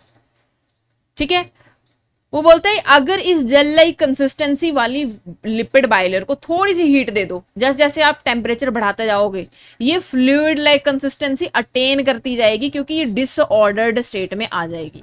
हाईली ऑर्डर स्टेट से किस में आ गई, डिसऑर्डर्ड स्टेट में। ठीक है, डिसऑर्डर्ड, या फिर आप इसको लेस ऑर्डर्ड स्टेट भी कह सकते हैं। ये कहता है heat disorders the non polar tails and induce a transition from gel to fluid within a temperature range of only a few degrees. As the chain become disorder, the bilayer also decreases in thickness. अब देखो, जो fluid nature में ही बनेगी तो उसकी thickness तो कम हो ही जाएगी ना, क्योंकि वो अपनी ऑर्डर में नहीं है, अच्छे से वो खड़ी नहीं हो पा रही है, अच्छे से जैसे वो पहले थी वैसी वो नहीं है। ठीक है, तो फ्लूइडिक नेचर जो है वो कैसे है, हीट के साथ साथ बढ़ता जाता है। यानी कि अगर आप हीट बढ़ाओगे, ठीक है, तो फ्लूइडिटी भी जो है वो बढ़ती जाएगी। ठीक है, अगर आप हीट को कम करोगे तो फ्लूइडिटी जो है वो भी कम होती जाएगी। और अगर फ्लूइडिटी कम हो गई, ठीक है, तो ये रिवर्स हो रहा होगा, यानी कि फ्लूइडिक से वो किस नेचर में जा रही होगी, जेल लाइक कंसिस्टेंसी में जा रही होगी, यानी कि लेस ऑर्डर स्टेट से वो किस में जा रही होगी, हाईली ऑर्डर्ड स्टेट में जा रही होगी। क्लियर हो गई बात? चलिए आगे चलते हैं। अब देखो, मैंने आपको एक चीज बताई कि जो सेल के अंदर मूवमेंट है ना, वो ऐसे स्पिनिंग हो रही है और लेटरली वो मूव कर रही है। तो ये पता कैसे चला कि लेटरल मूवमेंट होती है? ठीक है, तो उसके लिए एक टेक्निक आई, fluorescence recovery after photo bleaching, FRAP कहते हैं इसको। ठीक है, इंपॉर्टेंट है इसलिए मैंने डाला है, ये इंपॉर्टेंट है काफी, इसमें से क्वेश्चन आते हैं। ठीक है, इसको इंपॉर्टेंट मार्क कर लो, वेरी वेरी इंपॉर्टेंट मार्क कर लो। तो fluorescence recovery after photo bleaching FRAP experiment can quantify the lateral movement. अब देखो, आपसे क्वेश्चन डायरेक्ट नहीं पूछेगा वो कि फ्रैप बताओ क्या होगा, वो आपसे ऐसे भी पूछ सकता है कि क्वांटिफाई करना है लेटरल मूवमेंट, बताओ कौन से टेक्निक से कर सकते हैं, तो फ्रैप याद रखना पड़ेगा। ठीक है, तो experiments can quantify the lateral movement of proteins and lipids with in the plasma membrane. तो प्लाज्मा मेम्ब्रेन के बीच में कैसे प्रोटीन्स और लिपिड्स जो है वो लेटरल मूवमेंट करते हैं, उसके लिए हम कौन सी टेक्निक यूज कर रहे हैं, फ्रैप टेक्निक्स यूज कर रहे हैं। क्लियर होगी बात? इसको करने के लिए 3 स्टेप्स फॉलो करने पड़ते हैं, जैसा कि आपको डायग्राम में दिख रहा है। क्या है? सेल मेम्ब्रेन सबसे पहले बिल्कुल अच्छी इंटैक्ट, ठीक है, एक नॉर्मल सेल में जैसी होती है वैसे। फिर क्या किया, ये जो फॉस्फोलिपिड्स हैं यहाँ पे, जो मेम्ब्रेन प्रोटीन्स हैं, इनको लेबल कर दिया। ठीक है, कोई डाई, कोई फ्लोरोसेंट रिएजेंट जो है वो इनके ऊपर जो है वो लगा दिया। फिर क्या किया, ब्लीच किया इसको विद लेजर। जैसे ही इसको यहाँ पे लेजर डाली, ब्लीच्ड वाला एरिया जो था, यहां से क्या थी, वो डाई रिमूव हो गई, उड़ गई। ठीक है, ये पूरा का पूरा ब्लीच्ड एरिया है। फिर इन्होंने क्या देखा, अब इस एरिया को ऑब्जर्व करते रहे तो धीरे धीरे क्या देखा, फ्लोरोसेंस रिकवरी हो रही है, कि जो ब्लीच्ड एरिया है वहां पे भी फ्लोरोसेंस आ रही है। दैट मीन्स कि यहां से कुछ मेम्ब्रेन्स ने कैसा लेटरल मूवमेंट शो किया होगा, इसीलिए ब्लीच्ड एरिया में क्या आ रही है, फ्लोरोसेंस आ रही है। ठीक है, और अच्छे से इसको समझते हैं। क्या बोल रहा है, स्टेप 1 में क्या करना है आपको, cells are first labeled with fluorescent reagent that binds uniformly to a specific membrane lipid और प्रोटीन। तो यहां पे मेम्ब्रेन लिपिड और प्रोटीन के ऊपर क्या किया आपने, फर्स्ट स्टेप में उनकी लेबलिंग कर दी किसी फ्लोरोसेंट रिएजेंट से। दूसरे स्टेप में आपको क्या करना है, एक लेजर लाइट उसके ऊपर फोकस करनी है, किसी भी स्मॉल एरिया के ऊपर, सेल के किसी भी स्मॉल एरिया के ऊपर आप फोकस करो, और फिर क्या कर दो, उसकी इरिवर्सिबल ब्लीचिंग कर दो। क्लियर है बात, कि वो जो एरिया है अगर एक बार ब्लीच हो गया तो उसमें दोबारा से वो अपने आप को रिवर्स नहीं कर सकता। ठीक है, कि दोबारा से उसी जो ऑलरेडी ब्लीच्ड वाले एक यहाँ से मतलब रिएजेंट जो फ्लोरोसेंट रिएजेंट उड़ गया है ना, वो खुद से यहाँ पे उत्पन्न नहीं होगा। इसको कहते हैं इरिवर्सिबली ब्लीचिंग करना।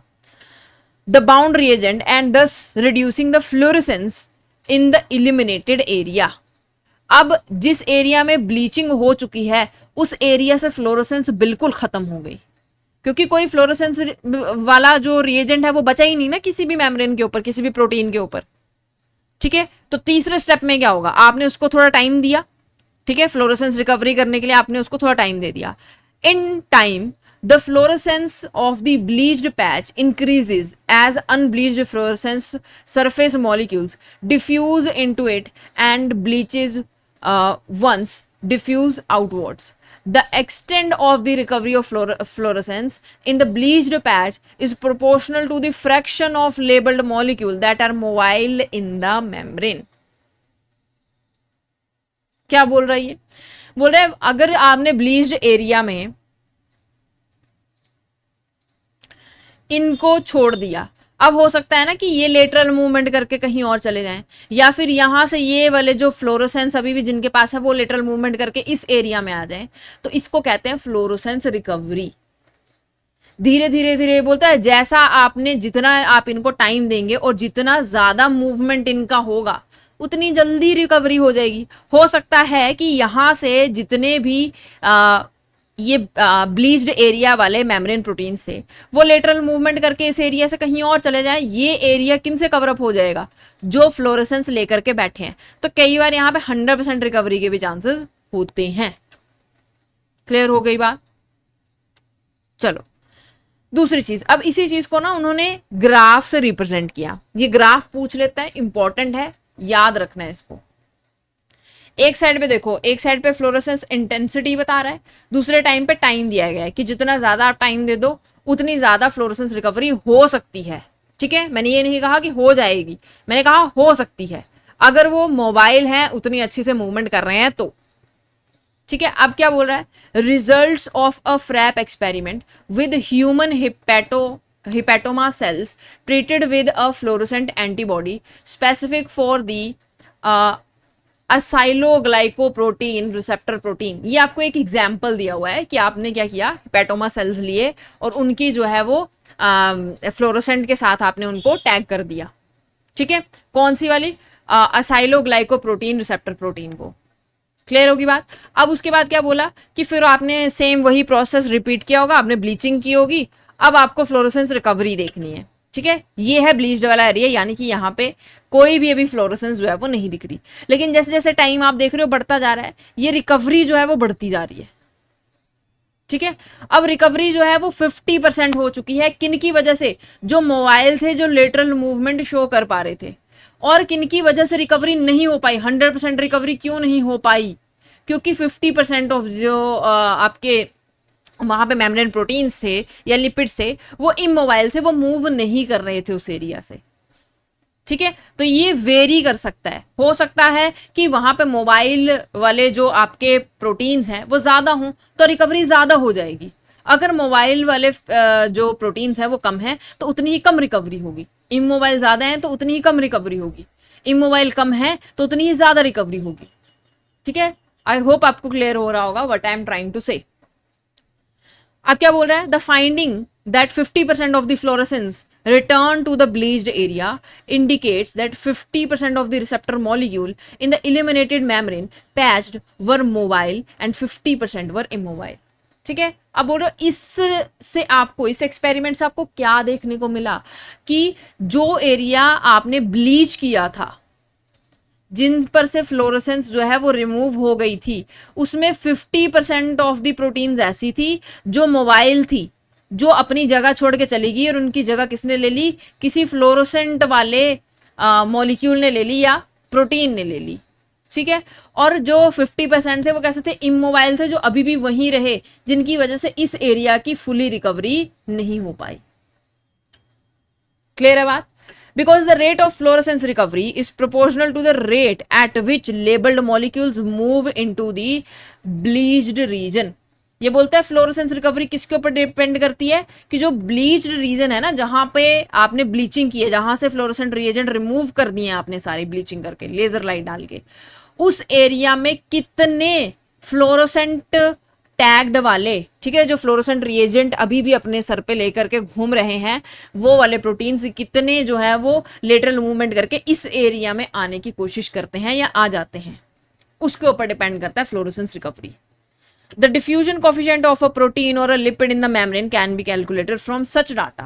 ठीक है, तो आपके जो ये रिकवरी है ना, वो एक्चुअली में किसके ऊपर डिपेंड कर रही है, या तो वहां पे आप ये देख लो कि मोबाइल प्रोटीन्स कितने, या लिपिड्स की बात कर लो, है ना, या फिर आप इमोबाइल का डाटा ले लो कि इमोबाइल प्रोटीन्स कितने। दोनों चीजों से आपको जो है वो ये क्लियर हो जाएगा कि कितनी फ्लोरोसेंट रिकवरी होगी या कितनी फ्लोरोसेंट रिकवरी हो सकती है। क्लियर है बात?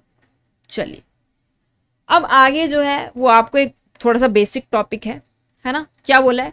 Effect of lipid composition on bilayer thickness and curvature, कि लिपिड की कॉम्पोजिशन से बायलेयर की थिकनेस का, मोटापे का, है ना, जैसे ये थिक है और ये वाली बायलेयर थिन है, तो लिपिड की कॉम्पोजिशन की, कौन सा लिपिड वहां पे प्रेजेंट है, उसकी बायलेयर थिकनेस का इससे क्या लेना देना। ठीक है, अब अगर आप ध्यान से ये डायग्राम को देखो तो ये क्या बोल रहा है, अ प्योर स्फिंगोमाइलिन, ठीक है, ये है pure sphingomyelin, bilayer is thicker than one formed from a phosphoglyceride such as phosphatidyl choline. ये बोल रहा है कि स्फिंगोमाइलिन जो है उस, अगर वो बाइलेयर में प्रेजेंट है ना, वो प्लाज्मा मेम्ब्रेन में प्रेजेंट है, तो वो वाली जो प्लाज्मा मेम्ब्रेन है वो ज्यादा थिक होगी एज कंपेयर टू आप किसी फोस्फोग्लिसराइड की बात कर लो, जैसे कि आपने यहाँ पे फोस्फोटिडाइल कोलिन ले लिया है, तो इसकी थिकनेस जो है, यानी कि फोस्फोग्लिसराइड की थिकनेस जो है वो कम होती है एज कंपेयर टू स्फिंगोमाइलिन से। ठीक है, ये बोलते हैं लेकिन अगर आपने क्या ऐड कर दिया, कोलेस्ट्रॉल ऐड कर दिया, cholesterol has a lipid ordering effect on phosphoglyceride bilayer that increases their thickness. लेकिन आपने क्या किया, इस फोस्फोटिडाइल कोलिन के साथ कोलेस्ट्रॉल ऐड कर दिया। अब कोलेस्ट्रॉल जो है वो क्या करता है, थिकनेस इंक्रीज कर देता है इन केस ऑफ फोस्फोग्लिसराइड। जैसे यहाँ पे फोस्फोग्लिसराइड कौन सा था, फोस्फोटिडाइल कोलिन था, इसके साथ आकर के कोलेस्ट्रॉल जुड़ा तो थिकनेस थोड़ी सी, आप देख रहे हो थोड़ी सी थिकनेस बढ़ गई है, इतनी सी थिकनेस बढ़ गई है प्लाज्मा मेम्ब्रेन की, नीचे से भी और ऊपर से भी। लेकिन यही कोलेस्ट्रॉल अगर आप स्फिंगोमाइलिन के साथ ऐड करते हो तो उसकी थिकनेस पे कोई भी असर जो है वो नहीं पड़ता है। क्लियर होगी बात? ठीक है, अब देखो कोलेस्ट्रॉल कैसे आया, कहां से आया, क्या इसका फंक्शन रहता है, इसके ऊपर ऑलरेडी एक वीडियो है, ठीक है, जिसका नाम है लिपिड राफ्ट। बायोकेशन एकेडमी के चैनल पे आपको ये वीडियो मिल जाएगी। अगर आपने देखी है वेल एंड गुड, आपको कॉन्सेप्ट इजीली समझ में आ जाएगा।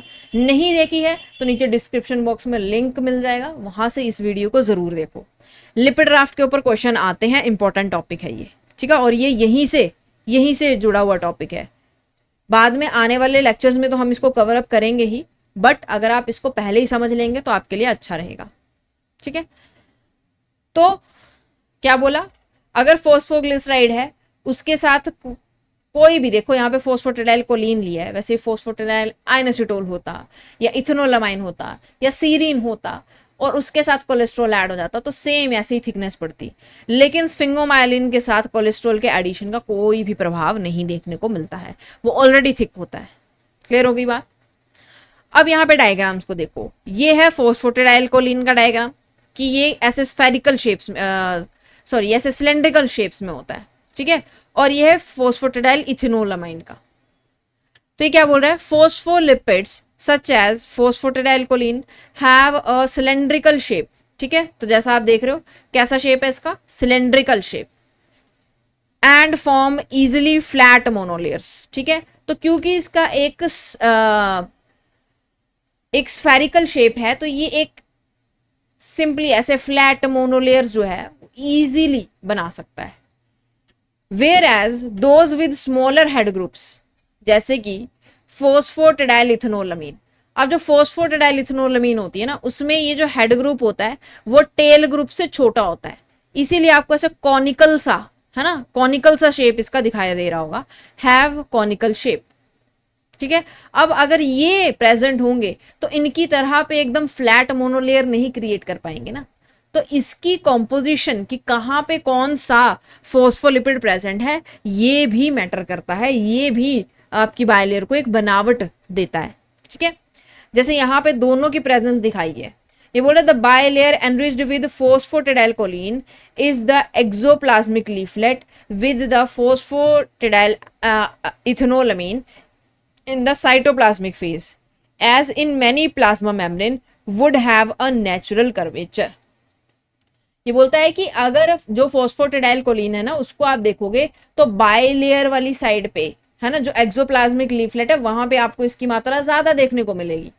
क्यों? क्योंकि जैसे अभी मैंने आपको बताया ये एक फ्लैट स्ट्रक्चर क्रिएट कर सकता है प्लाज्मा मेम्ब्रेन का, लेकिन मान लो कि सेल को जो है वो इस तरह से मुड़ना है। ठीक है, सेल तो कहीं हर जगह से ऐसे थोड़ी सीधा थोड़ी है, सेल तो गोल है ना, तो यानी कि प्लाज्मा मेम्ब्रेन हल्की हल्की सी बेंडेड भी है। तो बेंड कहाँ से इजिली हो सकती है? जहां पे हेड ग्रुप जो है वो कैसा हो, छोटा हो, और टेल वाला ग्रुप जो है वो बड़ा हो, यानी कि कॉनिकल शेप वाली अगर फोस्फोटिडाइल इथेनोलामीन जो है वो साइटोप्लाज्मिक लीफलेट वाली साइड पे आ जाती है तो बेंडिंग इजिली से हो सकती है। तो ये एक नेचुरल कर्वेचर जो है वो इस तरह से क्रिएट होता है। ठीक है, क्लियर है बात? तो ये याद रखो, फोस्फोटिडाइल कोलिन एक्सोप्लाज्मिक वाली साइड पे होती है और फोस्फोटिडाइल इथेनोलामीन जो है वो कहां होती है? साइटोप्लाज्मिक वाली साइड पे। क्लियर होगी बात? चलो, उसके बाद है अब फोस्फोलाइपेजेस के बारे में। ठीक है, इनकी कटिंग साइट कई बार पूछ लेता है कि कहां पे कट करता है, तो ये ध्यान में रखना। ठीक है, ये डायग्राम आपके लिए इंपॉर्टेंट है, इसको बना लो या स्क्रीनशॉट ले लो, जैसे भी आपको करना है वैसे आप कर लो। बोले the relative abundances of particular phospholipid in the two leaflets of a plasma membrane can be determined experimentally on the basis of susceptibility of phospholipids to hydrolyze by phospholipids enzyme। क्या होते हैं phospholipases enzyme? That cleaves the ester bond। क्या तोड़ते हैं ये? Ester bond. Important चीज है, इसको याद रखना। फोस्फोलाइपेज पूछ सकता है कि कौन सा बॉन्ड तोड़ेगा, तो याद रखो एस्टर बॉन्ड क्रिएट कर तोड़ता है ये, by which fatty acyl chain and head groups are connected to the lipid molecule. अभी जब हम पीछे फोस्फोग्लिसराइड्स पढ़ रहे थे तब मैंने आपको बताया था कि जो फोस्फोएसाइल चेन होती है ना उनमें एस्टर और ईथर बॉन्ड्स होते हैं, है ना, जैसे कि प्लाज्मेलोजन में एस्टर और ईथर दोनों होते हैं। वहीं पे दूसरे जो फोस्फोग्लिसराइड्स थे, फोस्फोटिडाइल कोलिन, आइनेसिटोल, इनमें जो है वो क्या से होते हैं? सिर्फ और सिर्फ एस्टर बॉन्ड होते हैं। और इन एस्टर बॉन्ड से, ठीक है, आगे चल के ग्लिसरोल, और ग्लिसरोल से हेड ग्रुप जुड़ा होता है। यानी कि फैटी एसाइल चेन के साथ हेड ग्रुप के जुड़ने के लिए ये एस्टर बॉन्ड जरूरी होते हैं। और अगर फोस्फोलाइपेजेस इनको ही तोड़ देंगे तो ये टेल और हेड ग्रुप जो है वो आपस में कनेक्ट नहीं हो पाते हैं। ठीक है, ये जुड़ नहीं पाते हैं। Each type of 5 phospholipase cleaves one of the susceptible bond shown in the red। जैसे कि आप देख रहे हो A1, A2, C और D 4 तरह के फोस्फोलाइपेजेस होते हैं और ये चारों अलग अलग तरह के बॉन्ड्स को, है ना, अलग अलग जगह के बॉन्ड्स को क्लीव करते हैं। जो रेड बॉन्ड कलर में आपको दिखाया है ये उन बॉन्ड्स को क्लीव करते हैं। The glycerol carbon atom are indicated by small numbers. तो ये है आपका ग्लिसरोल कार्बन एटम, है ना, तो ये स्मॉल 1 2 3 नंबर से आपको दिखाया गया है। अब अगर आप बोलो the intact cell only phospholipids in the exoplasmic leaflet of the plasma membrane are cleaved by phospholipase in the surrounding medium. ठीक है, अब देखो ये क्या बोल रहा है, जैसे मान लो कि कोई इंटेक्ट सेल है और उसके ऊपर फोस्फोलाइपेजेस का अटैक हो जाता है। ठीक है, अब क्या होगा कि बोल रहा है एक्सोप्लाज्मिक लीफलेट जो होगी ना प्लाज्मा मेम्ब्रेन की, वो फोस्फोलाइपेज जो है वो तोड़ देंगे। कौन कौन से? A1 तोड़ सकता है, A2 तोड़ सकता है, D तोड़ सकता है। लेकिन जो फोस्फोलाइपेज C होता है ना वो एक साइटोसोलिक एंजाइम है, यानी कि सेल के अंदर प्रेजेंट होता है। ये सर्टेन फोस्फोलिपिड्स को साइटोसोलिक लीफलेट में कट करता है और जो बाकी हैं वो कहां करेंगे? बाहर वाले, यानी कि एक्सोप्लाज्मिक लीफलेट पे। क्लियर होगी बात? अगर आपसे पूछ ले एक्सोप्लाज्मिक लीफलेट पे कौन से फोस्फोलाइपेज जो हैं वो बॉन्ड्स को कट करेंगे, तो याद रखो A1, A2 और D। वहीं पे आपसे पूछ लिया कि साइटोसोलिक एंजाइम कौन सा है या साइटोसोलिक लीफलेट पे कौन सा जो एंजाइम है फोस्फोलाइपेज है वो कट करेगा बॉन्ड को, तो याद रखो सी। क्लियर होगी बात। अब ये याद रखना है कि जो सी है ना वो अगर साइटोसोलिक वाली साइड पे भी कट कर रहा है तो फॉस्फेट और ग्लिसरॉल को जो बॉन्ड जोड़ के रखा है ये उसको क्लीव कर रहा है। ठीक है, ये है आपका कौन सा हेड ग्रुप, ये है आपका ग्लिसरॉल और ये है आपकी फैटी एसाइल चेन। ठीक है, तो सी जो है वो ग्लिसरॉल और हेड ग्रुप को जो जोड़ के रख रहा है फॉस्फेट से नीचे वाला बॉन्ड उसको ये क्लीव करता है। वहीं पे जो डी है जो एक्सोप्लाज्मिक साइड पे एक्सोप्लाज्मिक लीफलेट पे क्लीव करेगा, ये इससे ऊपर वाला बॉन्ड जो है हेड वाले बॉन्ड को ही क्लीव करता है। ठीक है, क्लियर है बात। दूसरी चीज अगर आपसे पूछ ले कि जो ग्लिसरॉल है, ठीक है, ग्लिसरॉल के साथ जो जुड़ी हुई एक फैटी एसाइल चेन है, दो होती है ना, तो दूसरी वाली को ग्लिसरॉल के ये जो सेकंड कार्बन है ना इसके साथ जो जुड़ी होती है इसको क्लीव कौन करता है। ठीक है, कहां से क्लीव करेगा, तो ऑब्वियसली ओ और सी के बीच का बॉन्ड टूटेगा, तो A2 जो है वो इसको क्लीव करता है और फर्स्ट कार्बन के साथ जो जुड़ी होती है उसको A1 क्लीव करेगा। ठीक है, तो ऐसे याद रखो फर्स्ट कार्बन के साथ जो पहली एसाइल चेन जुड़ी हुई है उसको कौन क्लीव करता है, A1, है ना, A से असाइल और 1 से पहला कार्बन। फिर दूसरी असाइल चेन जो कि दूसरे कार्बन के साथ जुड़ी हुई है वो कौन क्लीव करता है, फोस्फोलाइपेज A2। ठीक है, फिर जो हेड पोर्शन है वो ग्लिसरॉल के साथ जुड़ा हुआ है थर्ड कार्बन के साथ। ठीक है, तो थर्ड कार्बन के साथ वाला बॉन्ड कौन करता है क्लीव, फोस्फोलाइपेज C। ठीक है, और जो बच गया, ठीक है, जो हेड के बिल्कुल लास्ट वाला बॉन्ड है फॉस्फेट के साथ ऑक्सीजन का, ठीक है, उसको कौन क्लीव करता है, D। तो इस तरह से याद रख लो, पहले कार्बन के साथ पहली असाइल चेन जुड़ी होगी तो A1 क्लीव करेगा, दूसरे कार्बन के साथ दूसरी असाइल चेन जुड़ी हुई है तो A2 क्लीव करेगा, तीसरे कार्बन के साथ हेड ग्रुप का फॉस्फेट बॉन्ड बना हुआ है तो तीसरे कार्बन से C याद रखो। क्लियर होगी बात, और जो बच गया वो D। I hope this is clear, ये इंपॉर्टेंट है, इसको याद रखना। ठीक है, चलो अब क्या बोल रहा है, cell store excess lipids in lipid droplets. ठीक है, यहां से क्वेश्चन बन जाता है, इंपॉर्टेंट है ये भी, इसको याद रखना है। पहली चीज जो यहां से सवाल बन सकता है कि लिपिड स्टोर क्यों करता है सेल। ठीक है, कि ये जो लिपिड ड्रॉपलेट्स हैं या एक्सेस में लिपिड हो जाएगा तो सेल उसका क्या करेगा, इस तरह से क्वेश्चन बन सकते हैं। ठीक है, दूसरी चीज कौन सी डाई यूज होती है। ठीक है, और भी एक दो क्वेश्चन जो है वो एक्सपेरिमेंटल बेस यहां से बन सकते हैं। तो पहली चीज क्या बोल रहा है, lipid droplets are vesicular structure composed of triglyceride and cholesterol ester. ये बोल रहा है कि जो लिपिड ड्रॉपलेट्स है ना वो वेसिकुलर स्ट्रक्चर्स होते हैं, मतलब वेसिकल, इस तरह से देखो जैसे ये वेसिकल बन रहा है ना, ये वेसिकल स्ट्रक्चर होते हैं जिसमें ट्राइग्लिसराइड्स और कोलेस्ट्रॉल एस्टर्स प्रेजेंट होते हैं। इसीलिए मैंने आपको बोला एक बार अगर आप लिपिड राफ्ट वाली वीडियो गो थ्रू कर लो ना तो आपको चीजें इजी हो जाएंगी समझने के लिए। ठीक है, that originate from the ER and serve a lipid storage function। ठीक है, एक्सेस में सेल में लिपिड हो गया, अब हर जगह तो मेम्ब्रेन नहीं बना सकता ना, जितनी उसको मेम्ब्रेन बनाने के लिए जरूरत है उतनी वो यूज कर लेगा लिपिड्स को, बाकी जो बच जाएगी उनको उस लिपिड को वो स्टोर करना शुरू कर देता है। ठीक है, तो ER की जो मेम्ब्रेन होती है ये क्या करती है, वेसिकल फॉर्म करना शुरू कर देती है और इसमें लिपिड जो है वो इस तरह से कोलेस्ट्रॉल और ट्राइग्लिसराइड की फॉर्म में स्टोर करना शुरू कर देती है।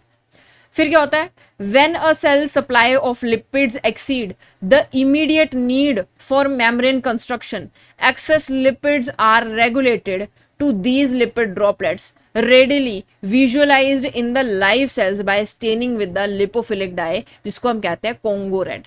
ये नाम याद रखना है। क्या होता है, बोल रहा है कि लिपिड की सप्लाई जो है ना वो एक्सीड कर दी है।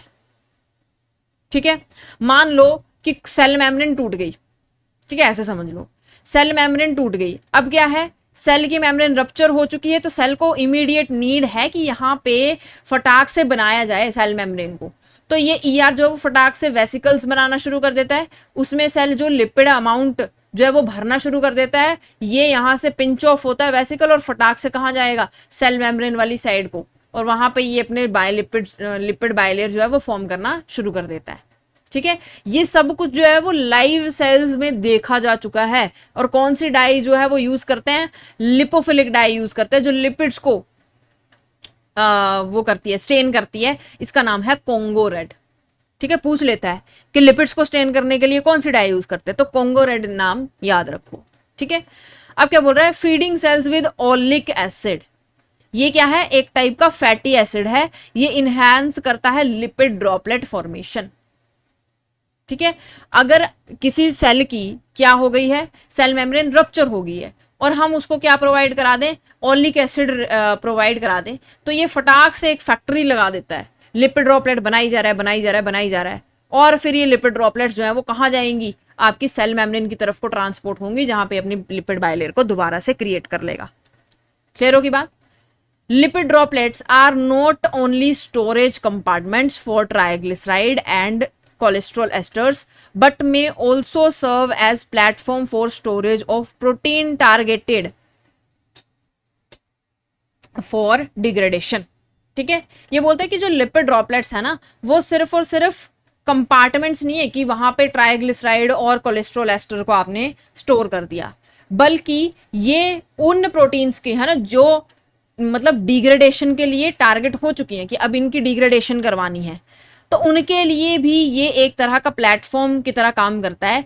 कि मान लो कि कोई प्रोटीन है, जैसे कि आपको पता है यूबिक्विटिन प्रोटीन है ना, जिस भी प्रोटीन को डिग्रेड करना होता है उसके ऊपर यूबिक्विटिन टैग लग जाता है। अब क्या होता है, सेल को पता होता है कि इस यूबिक्विटिन टैग्ड वाली प्रोटीन को तो क्या करना है, डिग्रेड करना है, तो ईआर सेम इसी तरह से वेसिकल फॉर्म करेगी, उसमें इस प्रोटीन को भरेगी, और फिर ये सीधा जो भी जिस भी पैटर्न से जैसे लाइसोसोम को प्रोवाइड करवा देगी, तो वो उसको डिग्रेड कर देगा। ठीक है, तो उस तरह से भी ये काम करता है। क्लियर हो गई बात। चलिए, अब क्या बोल रहा है, the biogenesis of lipid droplets starts with delamination of lipid bilayer of the ER through insertion of the triglyceride and cholesterol esters। ठीक है, अब इसने इस डायग्राम को एक्सप्लेन किया है कि कैसे कैसे क्या होगा। पहली चीज इसने क्या बताया कि ये जो बायोजेनेसिस है, यानी कि लिपिड ड्रॉपलेट्स का ये बनना, ये स्टार्ट कैसे होता है। ये बोलता है कि पहले जो लिपिड बायलेयर है ना, उसकी डीलैमिनेशन होती है, ये जो ER है ना, इसकी डीलैमिनेशन होती है, यानी कि अपना यहाँ से ये जो दोनों के यहाँ पे बीच में वंडरवॉल फोर्सेस और ये हाइड्रोफोबिक इंटरेक्शंस, ये सब कुछ होता है ना, ये टूट जाता है, इनके बीच में ये सारे इंटरेक्शंस टूट जाती हैं, जिसकी वजह से यहाँ पे एक स्पेस क्रिएट हो जाता है। ठीक है, अब कोलेस्ट्रॉल और ट्राइग्लिसराइड्स जो है वो इसके बीच में भरना शुरू हो जाएंगे, जब तक कि एक बंच अमाउंट ऑफ ट्राइग्लिसराइड्स और कोलेस्ट्रॉल जो है वो भर नहीं जाता। फिर क्या होगा, ये वेसिकल भारी होता जाता है, होता जाता है, और इस तरह से क्या होता है, यहाँ से आपस में बॉन्डिंग बना लेते हैं और यहाँ से पिंच ऑफ हो जाता है। ठीक है, तो एक लेंस टाइप की फॉर्मेशन, जैसे हमारा आई लेंस होता है ना, आंख का लेंस, वैसा फॉर्मेशन आपको इसका दिखाई देता है, और ये पिंच ऑफ होकर के अपने जहां पे भी इसको जाना है, ठीक है, साइटोप्लाज्मिक लीफलेट में छूट जाता है। ठीक है, और पीछे वाले जो आपके जो लिपिड बाइलेयर है ना, वो खुद को इंटैक्ट करके रखती है, ऐसा नहीं कि वो वहां से टूट जाएगी, वो खुद ब खुद यहाँ पे जो है वो उसको जोड़ लेती है। ठीक है, क्योंकि जो फोर्सेस हैं वो दोबारा से क्रिएट हो जाती हैं। ठीक है, उसी के बारे में इन्होंने बताया, the lipid lens continues to grow by insertion of more lipid until finally a lipid droplet is hatched by scission from the ER। ठीक है, तो लिपिड ड्रॉपलेट जो है वो बनती रहती है, तब तक बनती रहेगी जब तक ये अच्छे से हैच्ड, यानी कि पूरे प्रॉपर वे में नहीं फॉर्म हो जाती कि हाँ ये जो वेसिकल है ये इतना ही अटेन कर सकता है लिपिड को।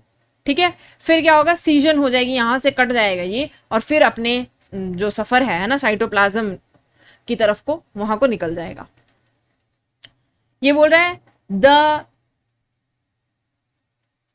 Wrestling cytoplasmic droplet is thereby surrounded by a phospholipid monolayer. ठीक है, अब अगर आप देखो कि ये जो लिपिड ड्रॉपलेट है ये मोनोलेयर, एक ही लेयर है ना, तो मोनोलेयर से ये सराउंडेड रहता है। ठीक है, और इसी को हम कहते हैं वेसिकल फॉर्मेशन।